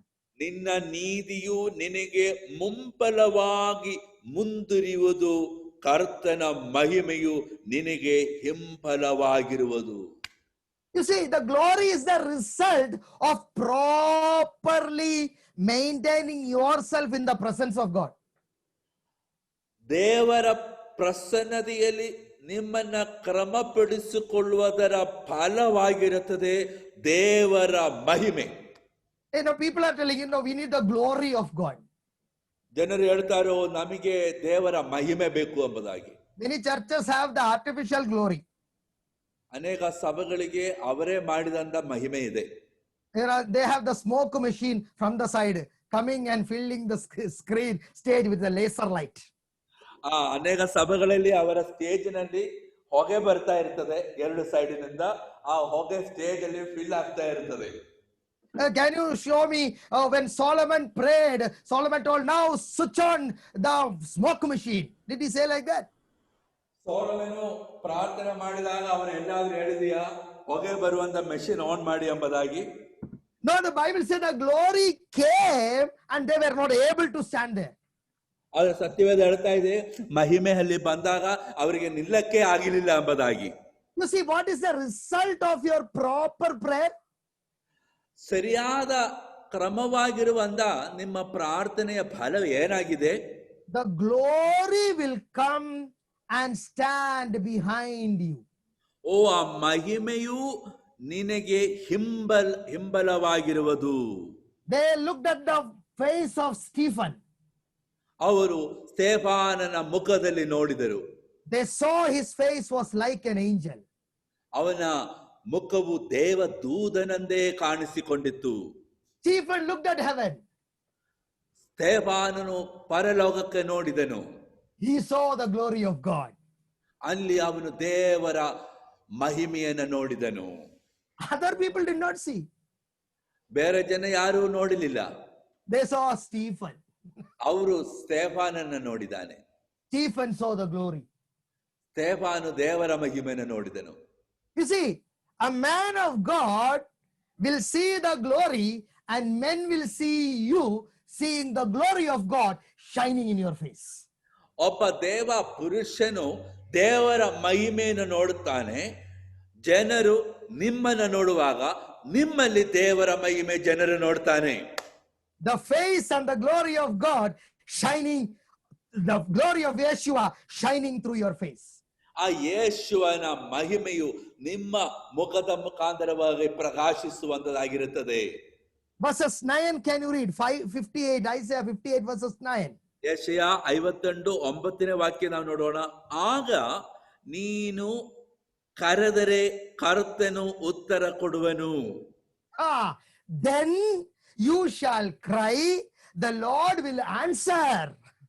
ಆಗ ನೀನು ಕರೆದರೆ ಕರ್ತನು ಉತ್ತರ ಕೊಡುವನು. Can you read it? Second part. ನೀನು ಕೂಗುವಿ, ಆಗ ಆತನು ನಾನು ಇಲ್ಲಿ ಇದ್ದೇನೆ ಅನ್ನುವನು. You shall cry, and he will say, here I am. ನೀನು ನಿನ್ನ ಮಧ್ಯದೊಳಗಿಂದ ನುಕವನ್ನ ಬೆರಳ ಸನ್ನವನ್ನ ವ್ಯರ್ಥವಾದ ಸಂಭಾಷಣೆಯನ್ನ ತೆಗೆದುಹಾಕಿ.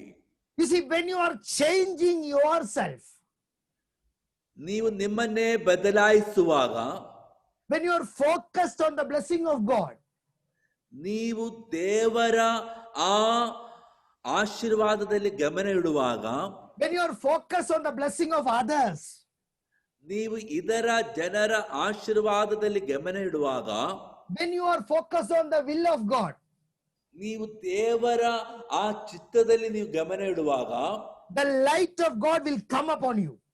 ದೇವರ ಪ್ರಕಾಶವು ಬೆಳಕು ನಿಮ್ಮ ಮೇಲೆ ಬರುತ್ತದೆ. Your body will be healed. ನಿಮ್ಮ ಶರೀರಕ್ಕೆ ಸೌಖ್ಯವಾಗುತ್ತದೆ. You will go forward. ನೀವು ಮುಂದೆ ಹೋಗುವರಾಗಿರುತ್ತೇವೆ. The glory of God will be risen upon you.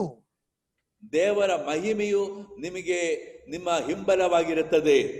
You will call unto God, and God will say, here I am, my son. ಓ, ನಾನು ಈಗ ಇಲ್ಲಿ ಇದ್ದೇನೆ ಎಂಬುದಾಗಿ ದೇವರು ಹೇಳುತ್ತಾನೆ. Brothers and sisters, ಪ್ರಿಯ ಸಹೋದರರ ಸಹೋದರಿಯರೇ, fasting must change you. ಉಪವಾಸವು ನಿನ್ನನ್ನು ಬದಲಾಯಿಸಬೇಕು. Fasting must change your character. ಉಪವಾಸವು ನಿಮ್ಮ ಸ್ವಭಾವಗಳು ಬದಲಾಯಿಸಬೇಕು. Now, where is chicken, mutton and all? We forgot that right now, right? ಈಗ ಚಿಕನ್ ಮಟನ್ ಎಲ್ಲ ಹೋಗಿದೆ, ಎಲ್ಲ ನಾವು ಮರೆತು ಬಿಟ್ಟಿದ್ದೀರಾ. We all forgot these things for some time. ಸ್ವಲ್ಪ ಸಮಯ ನಾವು ಇದೆಲ್ಲ ನಾವು ಮರೆತು ಬಿಟ್ಟಿದ್ದೀರಾ. We were thinking, oh my God, is there things like this in the word of God? ಓ, ಇದೇ ರೀತಿಯಾಗಿರುವಂತ ಕಾರ್ಯಗಳು ದೇವರ ವಾಕ್ಯದಲ್ಲಿ ಬರೆದಿದೆಯಾ ಎಂಬುದಾಗಿ ನಮ್ಗೆ ಆಶ್ಚರ್ಯ ಬರ್ತಾ ಇದೆ. Do you know that your inner man was eating Bible biryani? ನಿಮಗೆ ಗೊತ್ತಿದೆಯಾ, ಈಗ ನಿಮ್ಮ ಒಳಗಿನ ಮನುಷ್ಯನಿಗೆ ಬೈಬಲ್ ಬಿರಿಯಾನಿ ಸಿಗ್ತಾ ಇತ್ತು. He was filling, he was eating. Your inner man is very full now. ಓ, ನೀವು ಅದನ್ನ ನಿಮ್ಮ ಒಳಗಿನ ಮನುಷ್ಯನ ಈಗ ತಿಂತಾ ಇತ್ತು. ಈಗ ನಿಮ್ಮ ಒಳಗಿನ ಮನುಷ್ಯನಿಗೆ ತೃಪ್ತಿ ಆಗ್ತಾ ಇದೆ. Read in the book of Psalms chapter 35 verses 13. ಕೀರ್ತನೆಗಳು 35:13. 35:13 ವಾಕ್ಯವನ್ನು ಓದೋಣ.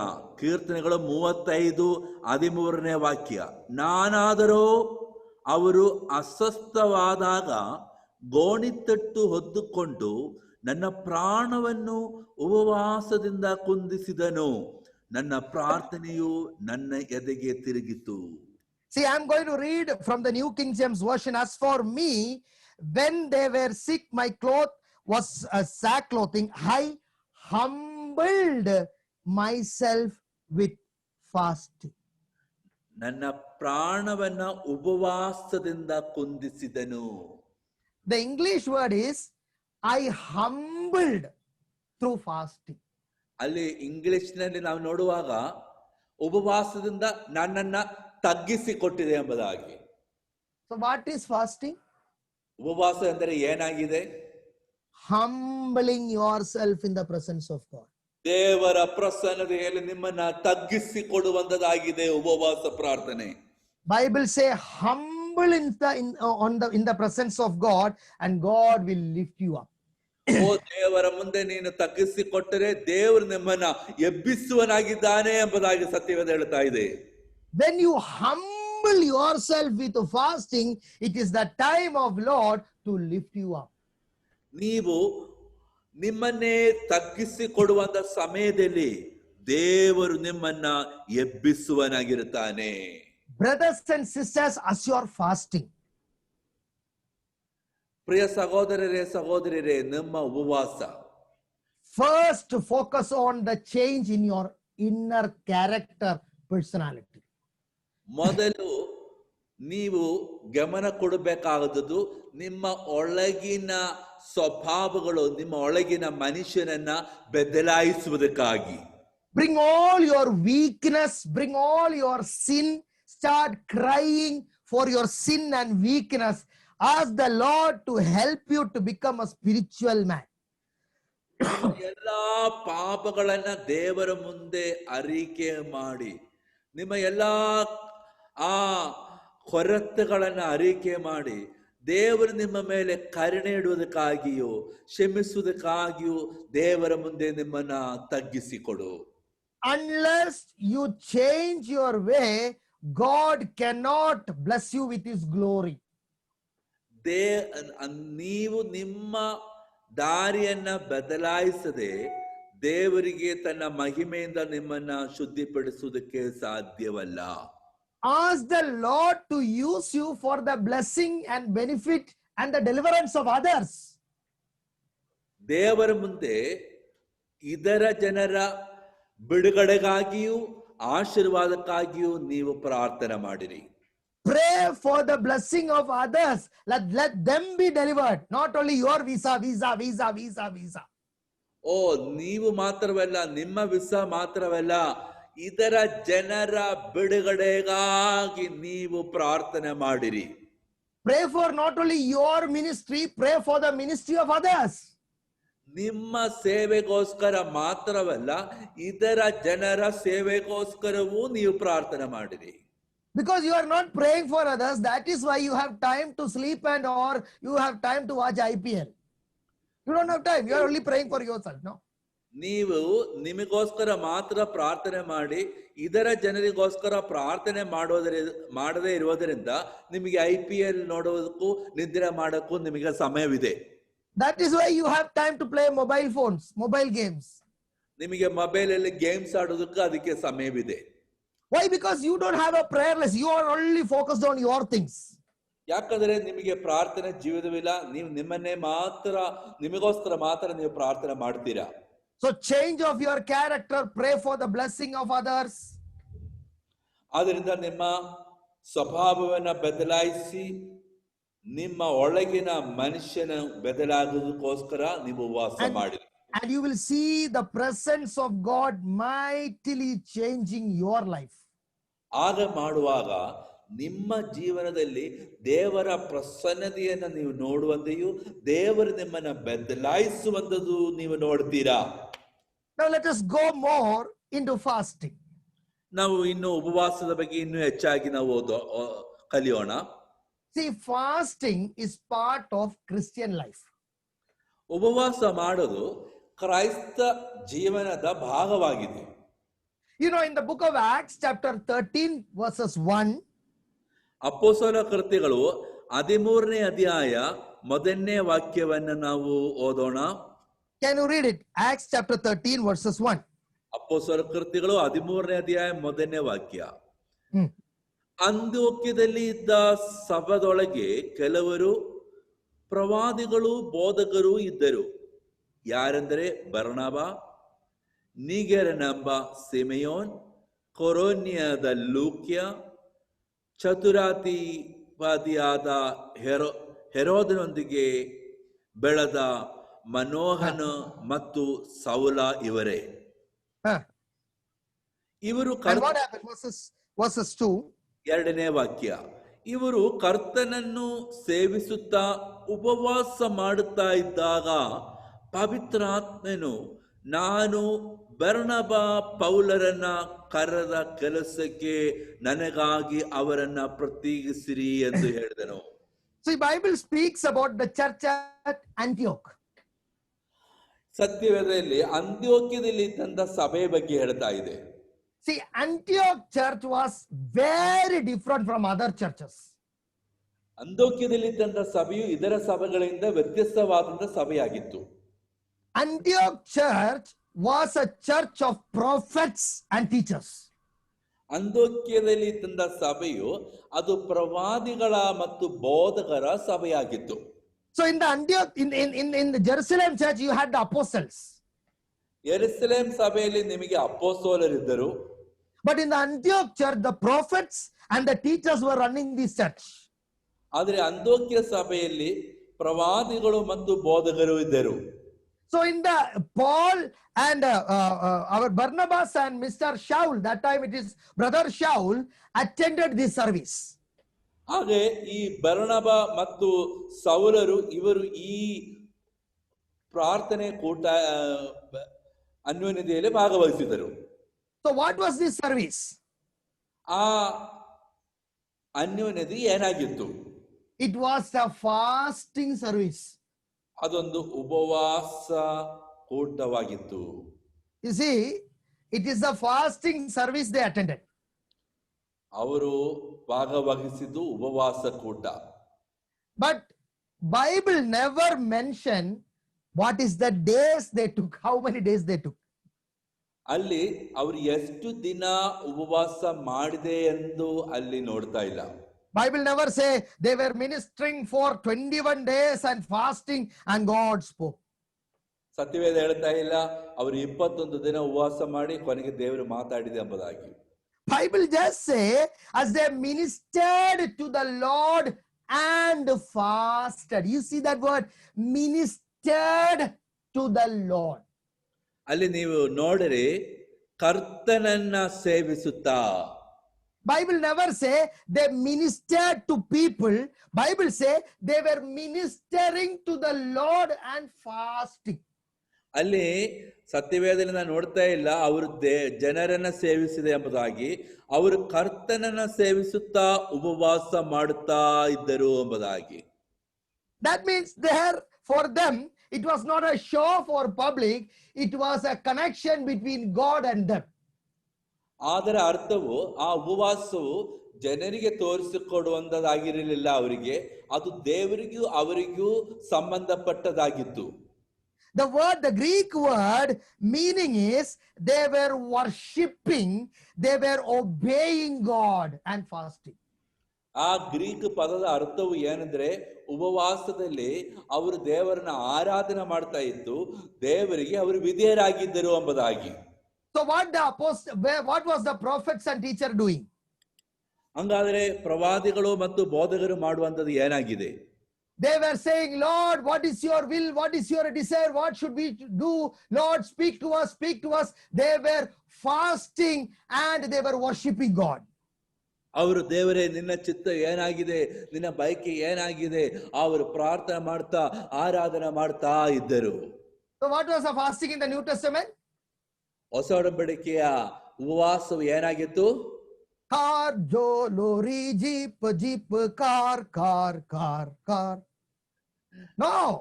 Lord, Lord, Lord, what should we do, Lord? Lord, Lord, Lord, tell us, Lord, what should we do? Please guide us, Lord.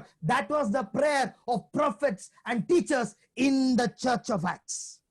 ಓ ಕರ್ತನೆ, ಓ ನಾವು ಏನು ಮಾಡಬೇಕು, ನಿನ್ನ ಚಿತ್ತ ನಮಗೆ ತಿಳಿಯಪಡಿಸು. ಅದೇ ಆಗಿತ್ತು ಅಪೊಸ್ತಲರ ಕಾಲದಲ್ಲಿ ನಡೆದಂತ ಉಪವಾಸ ಪ್ರಾರ್ಥನೆಯು. Verses 2, can you read? 2ನೇ ವಾಕ್ಯದಲ್ಲಿ ನಾನು ನೋಡ್ತಾ ಇದ್ದೆ, ಇವರು ಕರ್ತನನ್ನು ಸೇವಿಸುತ್ತಾ ಉಪವಾಸ ಮಾಡ್ತಾ ಇದ್ದಾಗ ಪವಿತ್ರಾತ್ಮನು, ನಾನು ಬರ್ನಬ ಸೌಲರನ್ನ ಕರೆದ ಕೆಲಸಕ್ಕೆ ನನಗಾಗಿ ಅವರನ್ನ ಪ್ರತ್ಯೇಕಿಸಿರಿ ಎಂದು ಹೇಳಿದನು. When you fast, ನೀವು ಉಪವಾಸ ಮಾಡುವಾಗ the Lord will bring out his plan. ದೇವರು ತನ್ನ ಚಿತ್ತವನ್ನ ನಿಮಗೆ ತಿಳಿಸುವನು. It is not your chittavanna. ಅದು ನಿಮ್ಮ ಚಿತ್ತವಲ್ಲ, God's chitta. ದೇವರ God's will. ಚಿತ್ತ, ದೇವರ ಚಿತ್ತ. As they ministered to the Lord, ಕರ್ತನಿಗೆ and fasted. ಕರ್ತನಿಗೆ ಸೇವಿಸುತ್ತಾ ಉಪವಾಸ ಮಾಡ್ತಾ ಇದ್ದಾಗ The Holy Spirit said, ಪವಿತ್ರಾತ್ಮನು ಹೇಳಿದೇನೆಂದರೆ, Bible never say prophet told or teacher told. Bible say Holy Spirit told. ಸತ್ಯವೇದ ಹೇಳ್ತಾ ಇಲ್ಲ ಪ್ರವಾದಿಗಳು ಹೇಳಿದೆ ಎಂಬುದಾಗಿಯೂ ಅಥವಾ ಬೋಧಕರು ಹೇಳಿದೆ ಎಂಬುದಾಗಿ. ಸತ್ಯವೇದ ಹೇಳ್ತಾ ಇದೆ ಪವಿತ್ರಾತ್ಮನು ಹೇಳಿದೆ ಎಂಬುದಾಗಿ. It don't say the committee leader decided. Committee leader ಹೇಳಿದೆ ಎಂಬುದಾಗಿ ಹೇಳ್ತಾ ಇಲ್ಲ. Fasting is not your program. Fasting is God's program. ಉಪವಾಸ ಪ್ರಾರ್ಥನೆ ನಿಮ್ಮ ಕಾರ್ಯಕ್ರಮ ಅಲ್ಲ, ಉಪವಾಸ ಪ್ರಾರ್ಥನೆ ದೇವರ ಕಾರ್ಯಕ್ರಮವಾಗಿದೆ. Even though it is arranged in the church, it is not your program. It is God's program. ಸಭೆಯಲ್ಲಿ ಅದು ಮಾಡಿದ್ದರೂ ಕೂಡ ಅದು ನಿಮ್ಮ ಕಾರ್ಯಕ್ರಮವಲ್ಲ, ಅದು ದೇವರ ಕಾರ್ಯಕ್ರಮವಾಗಿದೆ. You people are in the church. Why? It is God's program and God want to talk to you something. ನೀವು ಈಗ ಸಭೆಯಲ್ಲಿ ಇದ್ದೀರಾ, ಯಾಕೆ? ಇದು ನಿಮ್ಮ ಪ್ರೋಗ್ರಾಮ್ ಅಲ್ಲ, ಸಭೆ ದೇವರ ಪ್ರೋಗ್ರಾಮ್ ಆಗಿ ದೇವರು ನಿಮ್ಮ ಹತ್ರ ಮಾತನಾಡುವುದಕ್ಕಾಗಿ ಕರೆಸಿದೆ. What did God say? ದೇವರು ಏನು ಹೇಳಿದಾನೆ? Separate to me Barnabas and Shaul for the work I have called them. ನಾನು ಬರ್ನಬಾ ಸೌಲರನ್ನ ಕರೆದ ಕೆಲಸಕ್ಕೆ ನನಗಾಗಿ ಅವರನ್ನ ಪ್ರತ್ಯೇಕಿಸಿರಿ. Nothing to do with you, everything to God, do with God. ನಿಮ್ಮಲ್ಲಿ ಮಾಡಬೇಕಾದದ್ದು ಏನೂ ಇಲ್ಲ, ಎಲ್ಲ ದೇವರೇ ಮಾಡಬೇಕಾಗಿರುವುದು. Call them, separate them for my work. Bring them for my work. ಅವರನ್ನ ಕರೆದಿದೆ, ಅವರನ್ನ ಪ್ರತ್ಯೇಕಿಸಿದೆ, ಅವರನ್ನ ಪ್ರತ್ಯೇಕಿಸಿದ್ದು ಕರೆದಿದ್ದು ನನ್ನ ಸೇವೆಗಾಗಿ. Understand, fasting brings down the divine, the heavenly will of God to that church. ಉಪವಾಸ ಪ್ರಾರ್ಥನೆಯು ಸಭೆಯಲ್ಲಿ ದೈವಿಕವಾದ ಚಿತ್ತವನ್ನ ತಿಳಿಯಪಡಿಸುವಂತದಾಗಿರುತ್ತದೆ. So you see, they were verses 2, their Bible saying they were worshiping Lord, ministering to Lord and fasting. ದೇವರ ವಾಕ್ಯದಲ್ಲಿ ನೋಡ್ತಾ ಇದೆ, ಅವರು ದೇವರನ್ನ ಆರಾಧನೆ ಮಾಡ್ತಾ ಸೇವೆ ಮಾಡ್ತಾ ಉಪವಾಸ ಮಾಡಿದರು ಎಂಬುದಾಗಿ. Verses 3, you can see another pattern. Read it. ಆಗ 3ನೇ ವಾಕ್ಯದಿಂದ ನೋಡೋಣ. ಆಗ ಅವರು ಉಪವಾಸವಿದ್ದು ಪ್ರಾರ್ಥನೆ ಮಾಡಿ ಅವರ ಮೇಲೆ ಕೈಗಳನ್ನಿಟ್ಟು ಅವರನ್ನ ಕಳುಹಿಸಿಕೊಟ್ಟರು. See that word? Then having fasted and prayed. ಅಲ್ಲಿ ಉಪವಾಸವಿತ್ತು ಪ್ರಾರ್ಥನೆ ಮಾಡಿದರು ಎಂಬುದಾಗಿ ನೋಡ್ತಾ ಇದೆ. Before it is written, ministering to Lord and fasting. ಮುಂಚೆ ಕರ್ತನನ್ನ ಸೇವಿಸುತ್ತಾ ಉಪವಾಸ ಮಾಡಿದ್ದರು ಎಂಬುದಾಗಿ ಬರೆದಿದೆ. Now it is written fasting and praying. ಈಗ ಬರೆದಿದ್ದು ಉಪವಾಸ ಮಾಡುತ್ತಾ ಪ್ರಾರ್ಥನೆ ಮಾಡಿದೆ ಎಂಬುದಾಗಿ. So what is the left and the right side of fasting? ಉಪವಾಸದ ಪ್ರಾರ್ಥನೆಯ ಬಲಗಡೆ ಮತ್ತು ಎಡಗಡೆ ಏನಾಗಿದೆ? The right side is worship, the left side is prayer.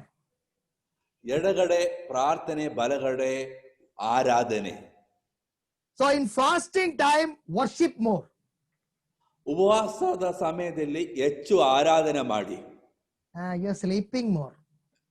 ನೀವು ಹೆಚ್ಚು ನಿದ್ರೆ ಮಾಡ್ತಾ ಇದ್ದೀರಾ. If you are at a house, I would say always play the Christian song. Let it be on your thing continuously. Be in the spirit of worship. Put your headset wherever you are in the place.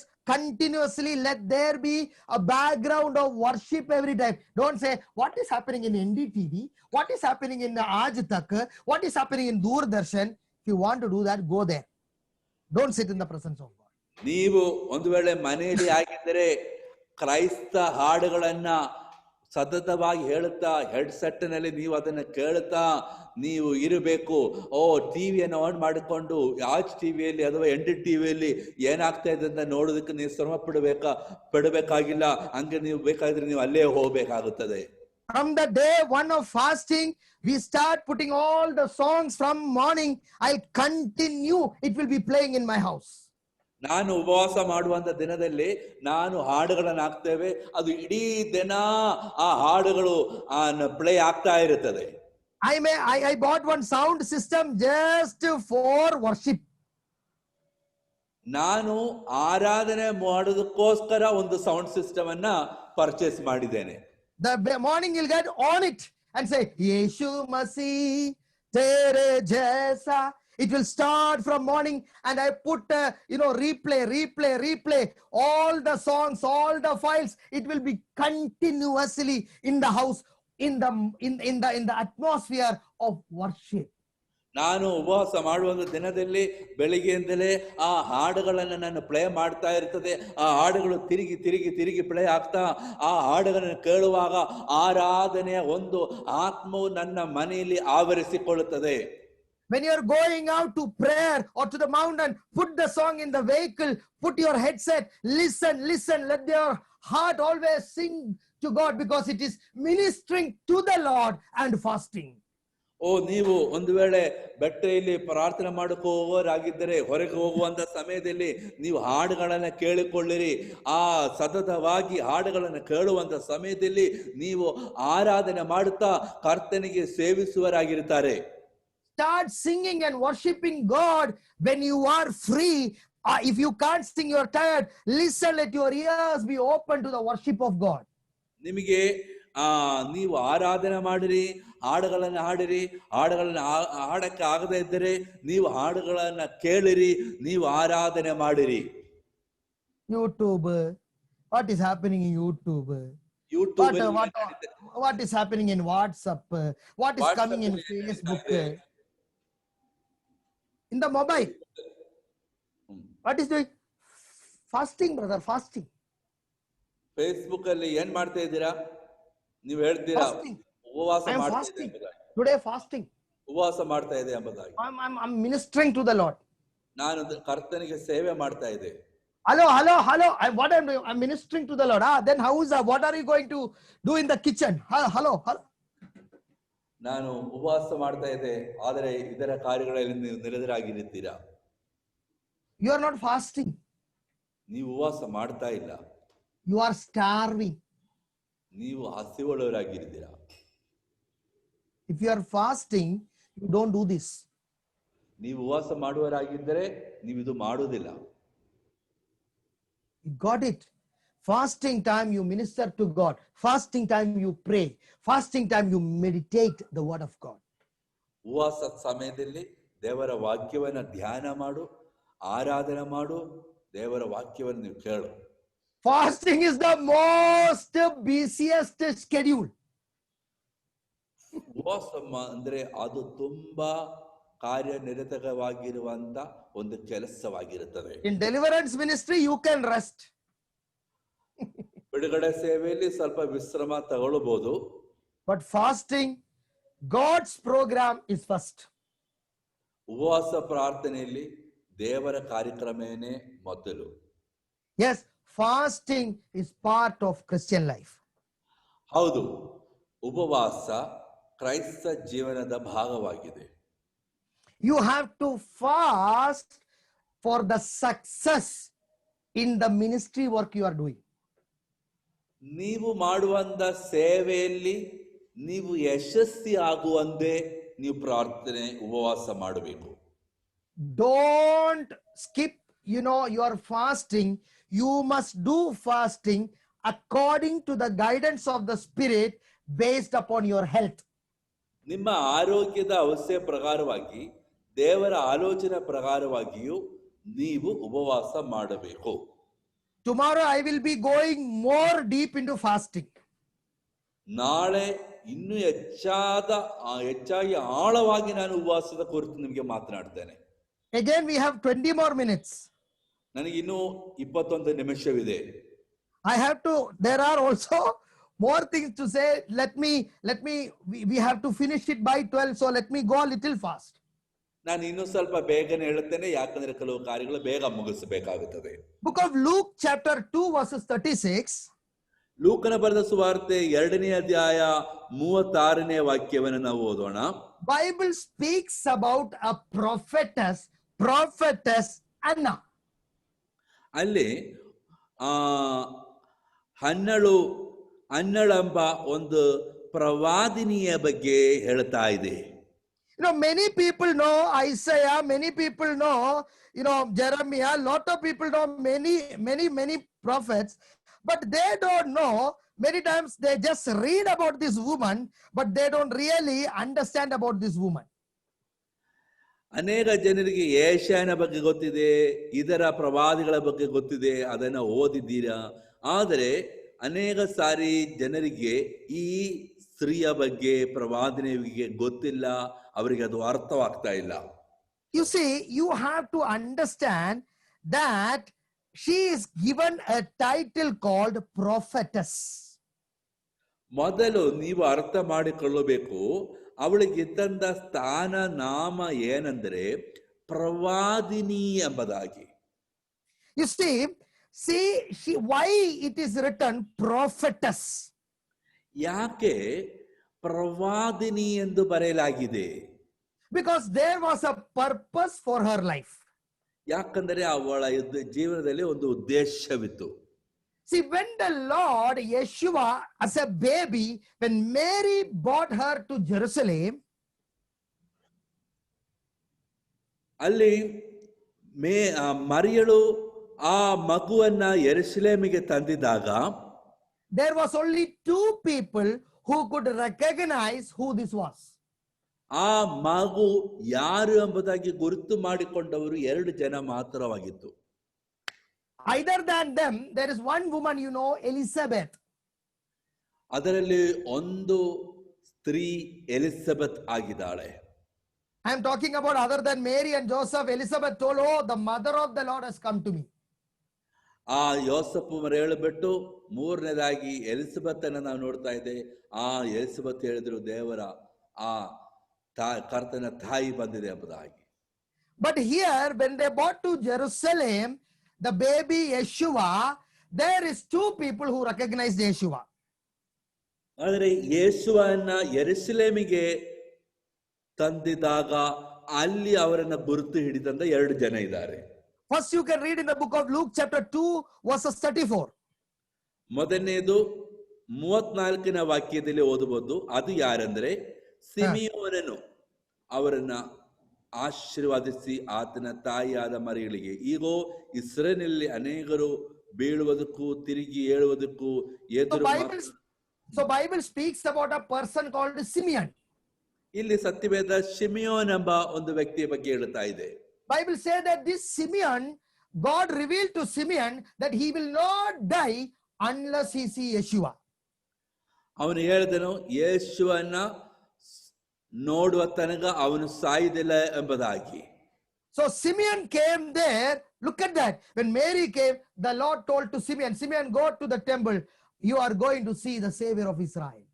ಮೇರಿ ತನ್ನ ಮಗುವನ್ನ ಆ ಆಲಯಕ್ಕೆ ಕರ್ಕೊಂಡು ಬಂದಾಗ ದೇವರು ಶಿಮಿಯೋನಿಗೆ ಮಾತನಾಡಿದ, ನಿನ್ನ ಆಲಯಕ್ಕೆ ಹೋಗು, ಕರ್ತನು ಬಂದಿದೆ ಎಂಬುದಾಗಿ. So Bible say there was a man. He was just a man. He spoken about a man, but God would talk to him. ಅಲ್ಲಿ ನಾವು ನೋಡ್ತಾ ಇದೆ, ಶಿಮಿಯೋನನು ಒಬ್ಬ ಸಾಧಾರಣ ಮನುಷ್ಯನು, ಆದರೆ ದೇವರು ಅವನೊಡನೆ ಮಾತನಾಡಿದನು. After Simeon seeing, ಆ ಶಿಮಿಯೋನನ್ನು ನೋಡಿದ ನಂತರ there was another woman called prophetess Anna. ಇನ್ನೊಬ್ಬ ಸ್ತ್ರೀಯಳು ಇತ್ತು, ಅದೇ ಪ್ರವಾದಿನಿಯಾದ ಹನ್ನಳು ಎಂಬುದಾಗಿ. Verses 36, 236, can you read? 2ನೇ ಅಧ್ಯಾಯ 36ನೇ ವಾಕ್ಯ. ಅಲ್ಲಿ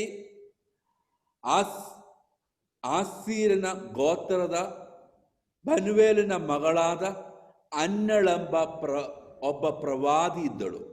ಅವಳು ಬಹು ಮುಪ್ಪಿನವಳು, ತನ್ನ ಕನ್ಯಾವಸ್ಥೆಯಿಂದ ಗಂಡನೊಂದಿಗೆ 7 ವರ್ಷ ಜೀವಿಸುತ್ತಿದ್ದಳು.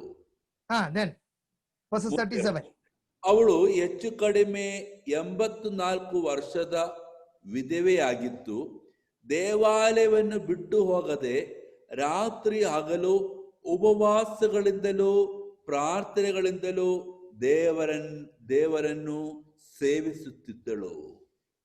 What was Anna doing? ಅನ್ನ ಮಾಡುತ್ತಿದ್ದ ಕೆಲಸ ಏನಾಗಿತ್ತು? 84-year-old lady in the church praying and fasting and ministering to God.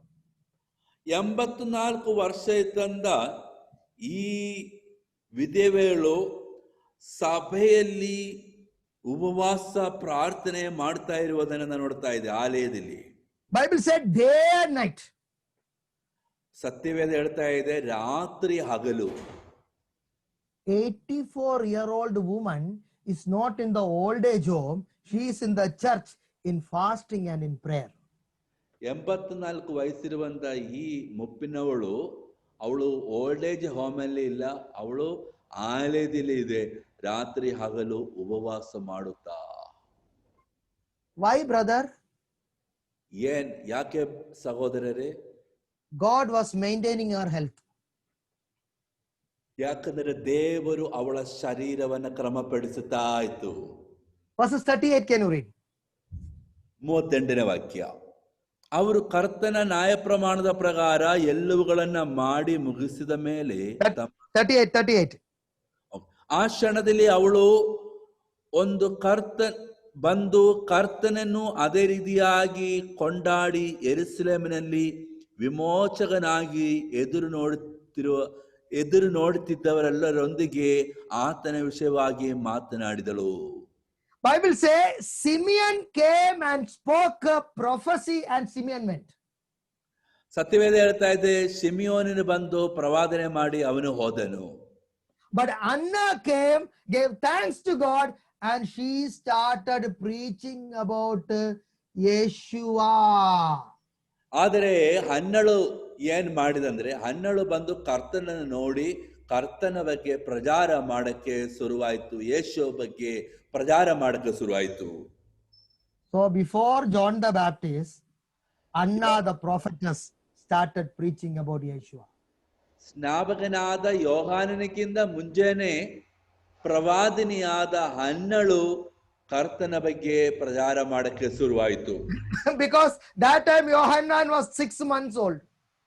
ಯಾಕಂದ್ರೆ ಆ ಸಮಯದಲ್ಲಿ ಸ್ನಾಪಕನಾದ ಯೋಹಾನನು 6 ಮಾಸ ಪ್ರಾಯದಿಂದ ಕೂಸಲಾಗಿತ್ತು. Yeshua is 8 days old. ಯೇಸುವಿಗೆ 8 ದಿವಸ ಪ್ರಾಯವಿತ್ತು.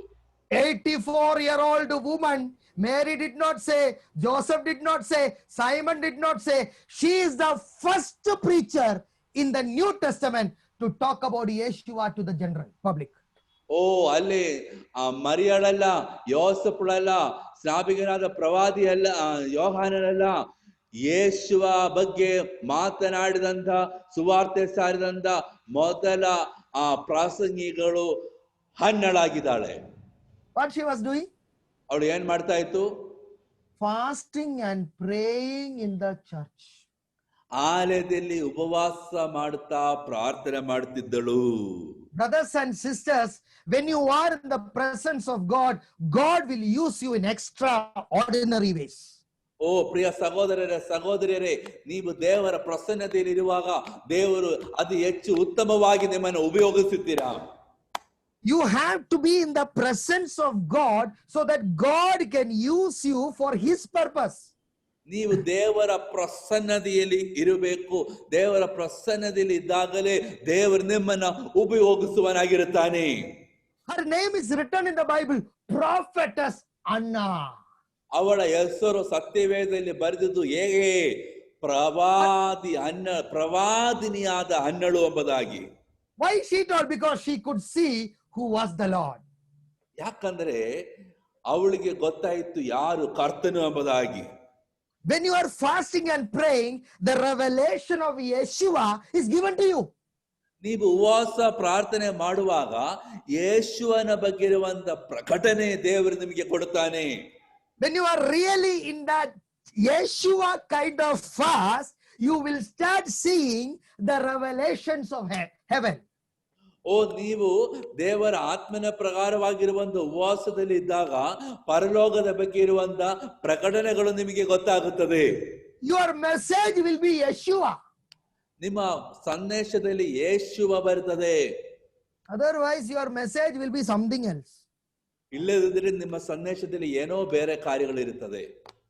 Some people will preach lot of things, but they don't have the knowledge or the revelation of Yeshua. ಅನೇಕ ಜನರು ಅನೇಕ ಕಾರ್ಯಗಳನ್ನು ಪ್ರಸಂಗ ಮಾಡ್ತಾರೆ, ಆದ್ರೆ ಯೇಸುವ ಬಗ್ಗೆ ಸರಿಯಾದ ತಿಳುವಳಿಕೆ ಅವರಿಗಿಲ್ಲ. Understand one thing. ನೀವು ಒಂದು ಕಾರ್ಯ ಅರ್ಥ ಮಾಡಿಕೊಳ್ಳಬೇಕು. Fasting is important for husband and wife. ಉಪವಾಸವು ಗಂಡ ಹೆಂಡತಿಗೆ ಮುಖ್ಯ ಪ್ರಾಮುಖ್ಯ ಉಳ್ಳದಾಗಿರುತ್ತದೆ. Now, a small word to all the husbands. ಒಂದು ಸಣ್ಣ ಮಾತು ಎಲ್ಲಾ ಗಂಡಂದರಿಗೆ ನಾನು ಹೇಳ್ತಾ ಇದೆ. Husband is what is hendana? What is that? ಗಂಡ. Henda. Okay. To all henda, I want to talk to you. ಎಲ್ಲ ಗಂಡರಿಗೆ ನಾನು ಮಾತಾಡ್ತೇನೆ. Say your wife also needs fasting. ನಿಮ್ಮ ಹೆಂಡತಿಗೂ ಉಪವಾಸ ಬೇಕು. When she say she want to fast, don't put her in too much kitchen. Please, request. ನೀವು ಉಪವಾಸ ಮಾಡುವಾಗ ನಿಮ್ಮ ಹೆಂಡತಿಗೆ ಅಡಿಗೆ ಕೆಲಸ ಕೊಡಬಾರದು. Some pastors will say, oh, you fast, but I want my mutton, I want my chapati, I want my aloo paratha. You stupid man. She must also fast, not only you. ಓ ಕೆಲವರು ಹೇಳ್ತಾರೆ, ನಾನು ಉಪವಾಸ ಮಾಡ್ತೇನೆ, ಆದರೆ ನನಗೆ ಚಪಾತಿ ಬೇಕು, ನನಗೆ ಊಟ ಬೇಕು, ಅದು ಮಾಡಬೇಕು. ಮೂರ್ಖರಾಗಿರುವಂತ ಜನರೇ, ನೀವು ಮಾತ್ರವಲ್ಲ ನಿಮ್ಮ ಹೆಂಡತಿಗೂ ಉಪವಾಸ ಬೇಕು. Second thing, it is not necessary that you should fast together. You can fast separately also. ಎರಡನೇದಾಗಿ ನೀವು ಒಟ್ಟಾಗಿ ಉಪವಾಸ ಮಾಡಬೇಕೆಂಬುದು ಅಗತ್ಯವಲ್ಲ. ವೈಯಕ್ತಿಕವಾಗಿ ಪ್ರತ್ಯೇಕವಾಗಿ ನಿಮಗೆ ಮಾಡಬಹುದು. And also request to hendatis, all the women. ಅದೇ ರೀತಿಯಾಗಿ ಎಲ್ಲ ಹೆಂಡಂದರಿಗೆ ಒಂದು ರಿಕ್ವೆಸ್ಟ್ ಏನೆಂದರೆ, don't take fasting and prayer as an excuse to not to help your husband. ಆ ಉಪವಾಸ ಪ್ರಾರ್ಥನೆಯು ನಿಮ್ಮ ಗಂಡನಿಗೆ ಸಹಾಯ ಮಾಡದೇ ಇರುವುದಕ್ಕಾಗಿರುವಂತ ಒಂದು ಸಮಯವಾಗಿ ನೋಡಿಕೊಳ್ಳಬೇಡಿರಿ. If he is having diabetes or some health issue, you must be also careful in arranging things.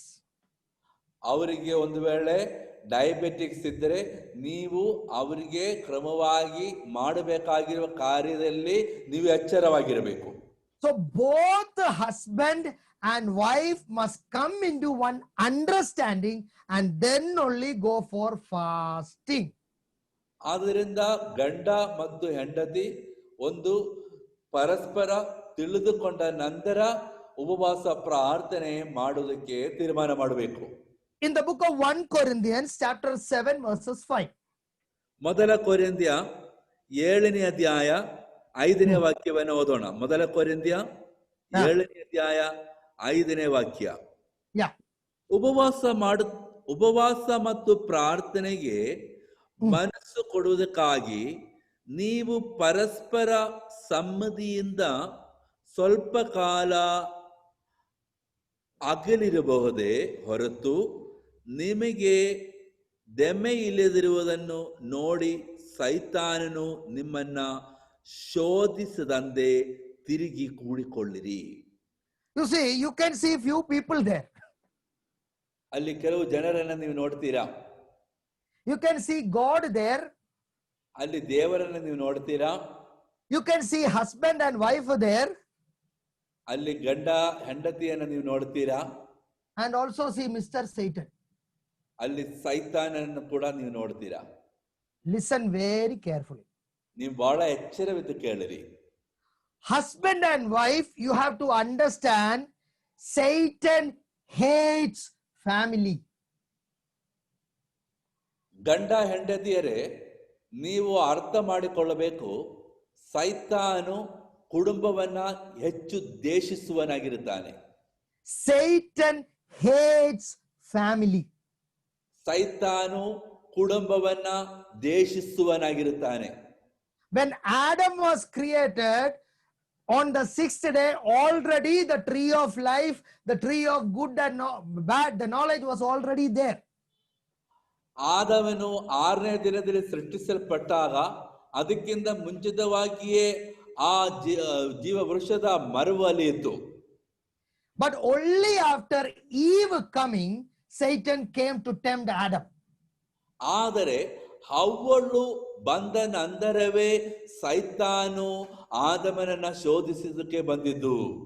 When Adam was alone for many years, I don't know, many centuries or many years, I don't know, Satan did not approach Adam with the temptation. ಆದಮನು ಒಬ್ಬಂಟಿಗನಾಗಿದ್ದಾಗ ಸೈತಾನು ಅವನನ್ನ ಶೋಧಿಸುವುದಕ್ಕಾಗಿ ಬರಲಿಲ್ಲ. The moment Adam and Eve became husband and wife, Satan appeared there. He want to create problem. ಆದರೆ ಆದಮನು ಹವ್ವಳು ಒಂದಾಗಿ ಕುಟುಂಬವಾದಾಗ ಆ ಸೈತಾನು ಅಲ್ಲಿ ಬರುವುದನ್ನು ನಾವು ನೋಡ್ತಾ ಇದ್ದೇವೆ. That is why men of God go through a lot of issues after marriage. ಆದ್ದರಿಂದಲೇ ದೇವರ ಮನುಷ್ಯರು ಸೇವಕರು ಆ ಮದುವೆ ನಂತರವೇ ಅನೇಕ ತೊಂದರೆಗಳಿಗೆ ಒಳಗಾಗುತ್ತದೆ. That is why Paul is telling, because Satan is there, husband and wife must come together in mutual consent. ಆದ್ದರಿಂದ ಸೈತಾನು ಇರುವ ಕಾರಣದಿಂದಲೇ ಗಂಡ ಹೆಂಡತಿಯು ಪರಸ್ಪರ ಸಮ್ಮತಿಯಲ್ಲಿ ಬರಬೇಕು ಎಂಬುದಾಗಿ ಹೇಳ್ತಾ ಇದೆ. That is why do not deprive one another except with consent for a time, that you may give yourself to fasting and prayer. ಉಪವಾಸ ಮತ್ತು ಪ್ರಾರ್ಥನೆಗೆ ಮನಸ್ಸು ಕೊಡುವುದಕ್ಕಾಗಿ ನೀವು ಪರಸ್ಪರ ಸಮ್ಮತಿಯಿಂದ ಸ್ವಲ್ಪ ಕಾಲ ಆಗಿರಬಹುದೇ ಹೊರತು ನಿಮಗೆ ದೆಮ್ಮೆ ಇಲ್ಲದಿರುವುದನ್ನ ನೋಡಿ ಸೈತಾನು ನಿಮ್ಮನ್ನ ಶೋಧಿಸದಂತೆ ಕೂಡಿಕೊಳ್ಳಿರಿ. So when husband and wife must discuss together about fasting.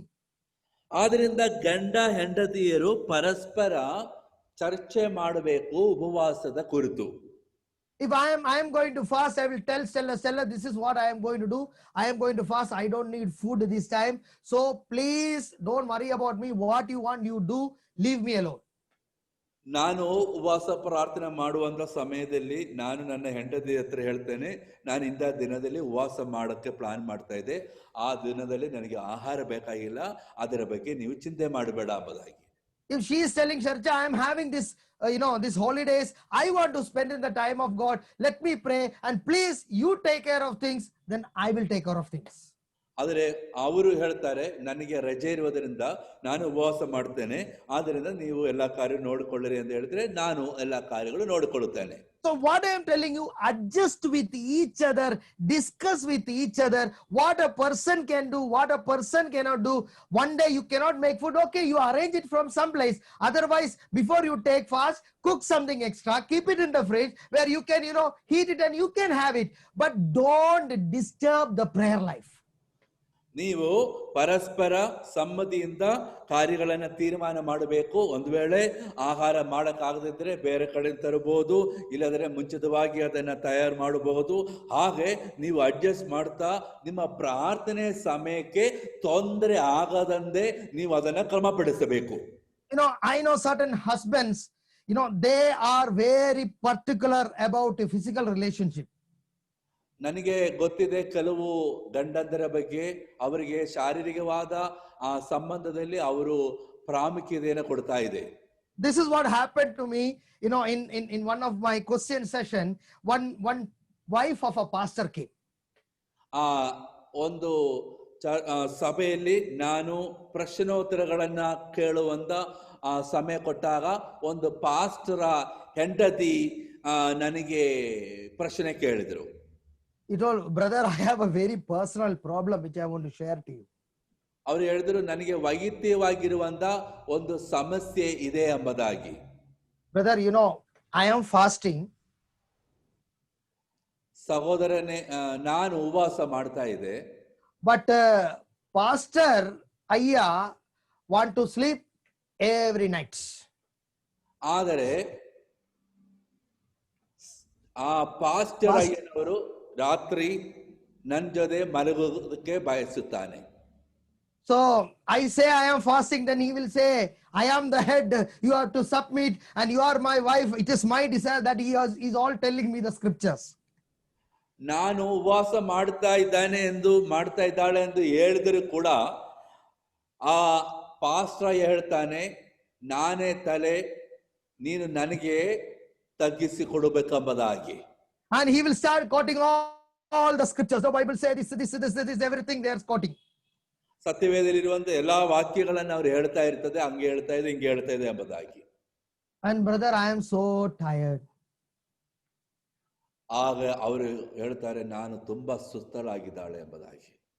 He is having his lunch break. I have to be in the kitchen. But brother, I cannot fast. ಅವರು ತಮ್ಮ ಕಾರ್ಯಗಳನ್ನ ಮಾಡ್ತಾ ಇದೆ, ಆದರೆ ಸಹೋದರನೇ ನನಗೆ ಸರಿಯಾದ ಉಪವಾಸ ಮಾಡಕ್ ಆಗ್ತಾ ಇಲ್ಲ. I told, call your husband. ನಾನು ಹೇಳಿದೆ, ನಿಮ್ಮ ಗಂಡನನ್ನ ಕರೀರಿ. So the scripture man comes. ಹಾಗೆ ವಾಕ್ಯ ಹೇಳುವಂತ ಮನುಷ್ಯ ಬರ್ತಾ ಇದೆ. I gave him this portion, 1 Corinthians 7:5. ನಾನು ಅವರಿಗೆ ಈ 1 ಕೊರಿಂಥ 7ನೇ ಅಧ್ಯಾಯ 5ನೇ ವಾಕ್ಯವನ್ನ ಕೊಟ್ಟಿದೆ. Then he told me, brother, I did not take this seriously. ಆವಾಗ ಅವ್ರು ಹೇಳ್ತಾ ಇದೆ, ನಾನು ಹೆಚ್ಚು ಇದು ಗೌರವದಿಂದ ನೋಡಿಲ್ಲ ಎಂಬುದಾಗಿ. You see the continuing result? ಅದರ ನಂತರ ಇರುವಂತ ಬಲಗಳನ್ನ ನೀವು ನೋಡಿರಿ. Bible is saying Satan will tempt you.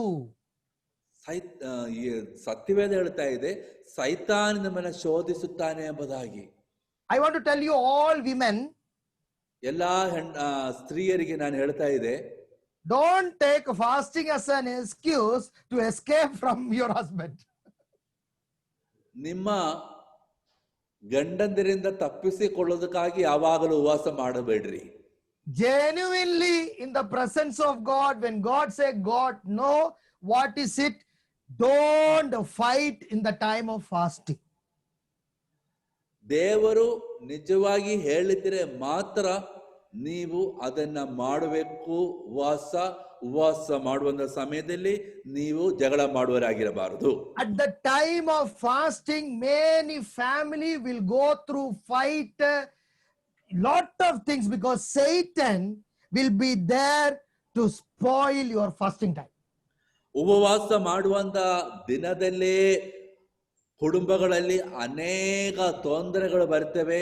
ಯಾಕಂದ್ರೆ ಸೈತಾನು ನಮ್ಮ ಉಪವಾಸ ಪ್ರಾರ್ಥನೆಯನ್ನ ನಾಶ ಮಾಡೋದಕ್ಕಾಗಿ ಶ್ರಮ ಪಡ್ತಾನೆ.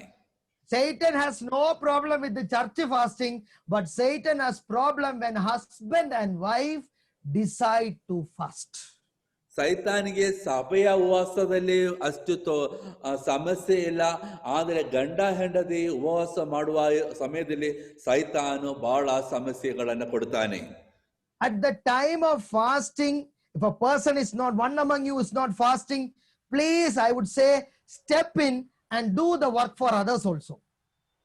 ನೀವು ಒಬ್ಬರು ಉಪವಾಸ ಮಾಡ್ತಾ ಇದೆ, ಇನ್ನೊಬ್ಬರು ಉಪವಾಸ ಮಾಡ್ತಾ ಇಲ್ಲ, ಆಗ ಉಪವಾಸ ಮಾಡದೇ ಇರುವಂತ ವ್ಯಕ್ತಿಯು ಇದರ ಕಾರ್ಯಗಳನ್ನ ಮಾಡೋದಕ್ಕಾಗಿ ಮುಂದೆ ಬರಬೇಕು.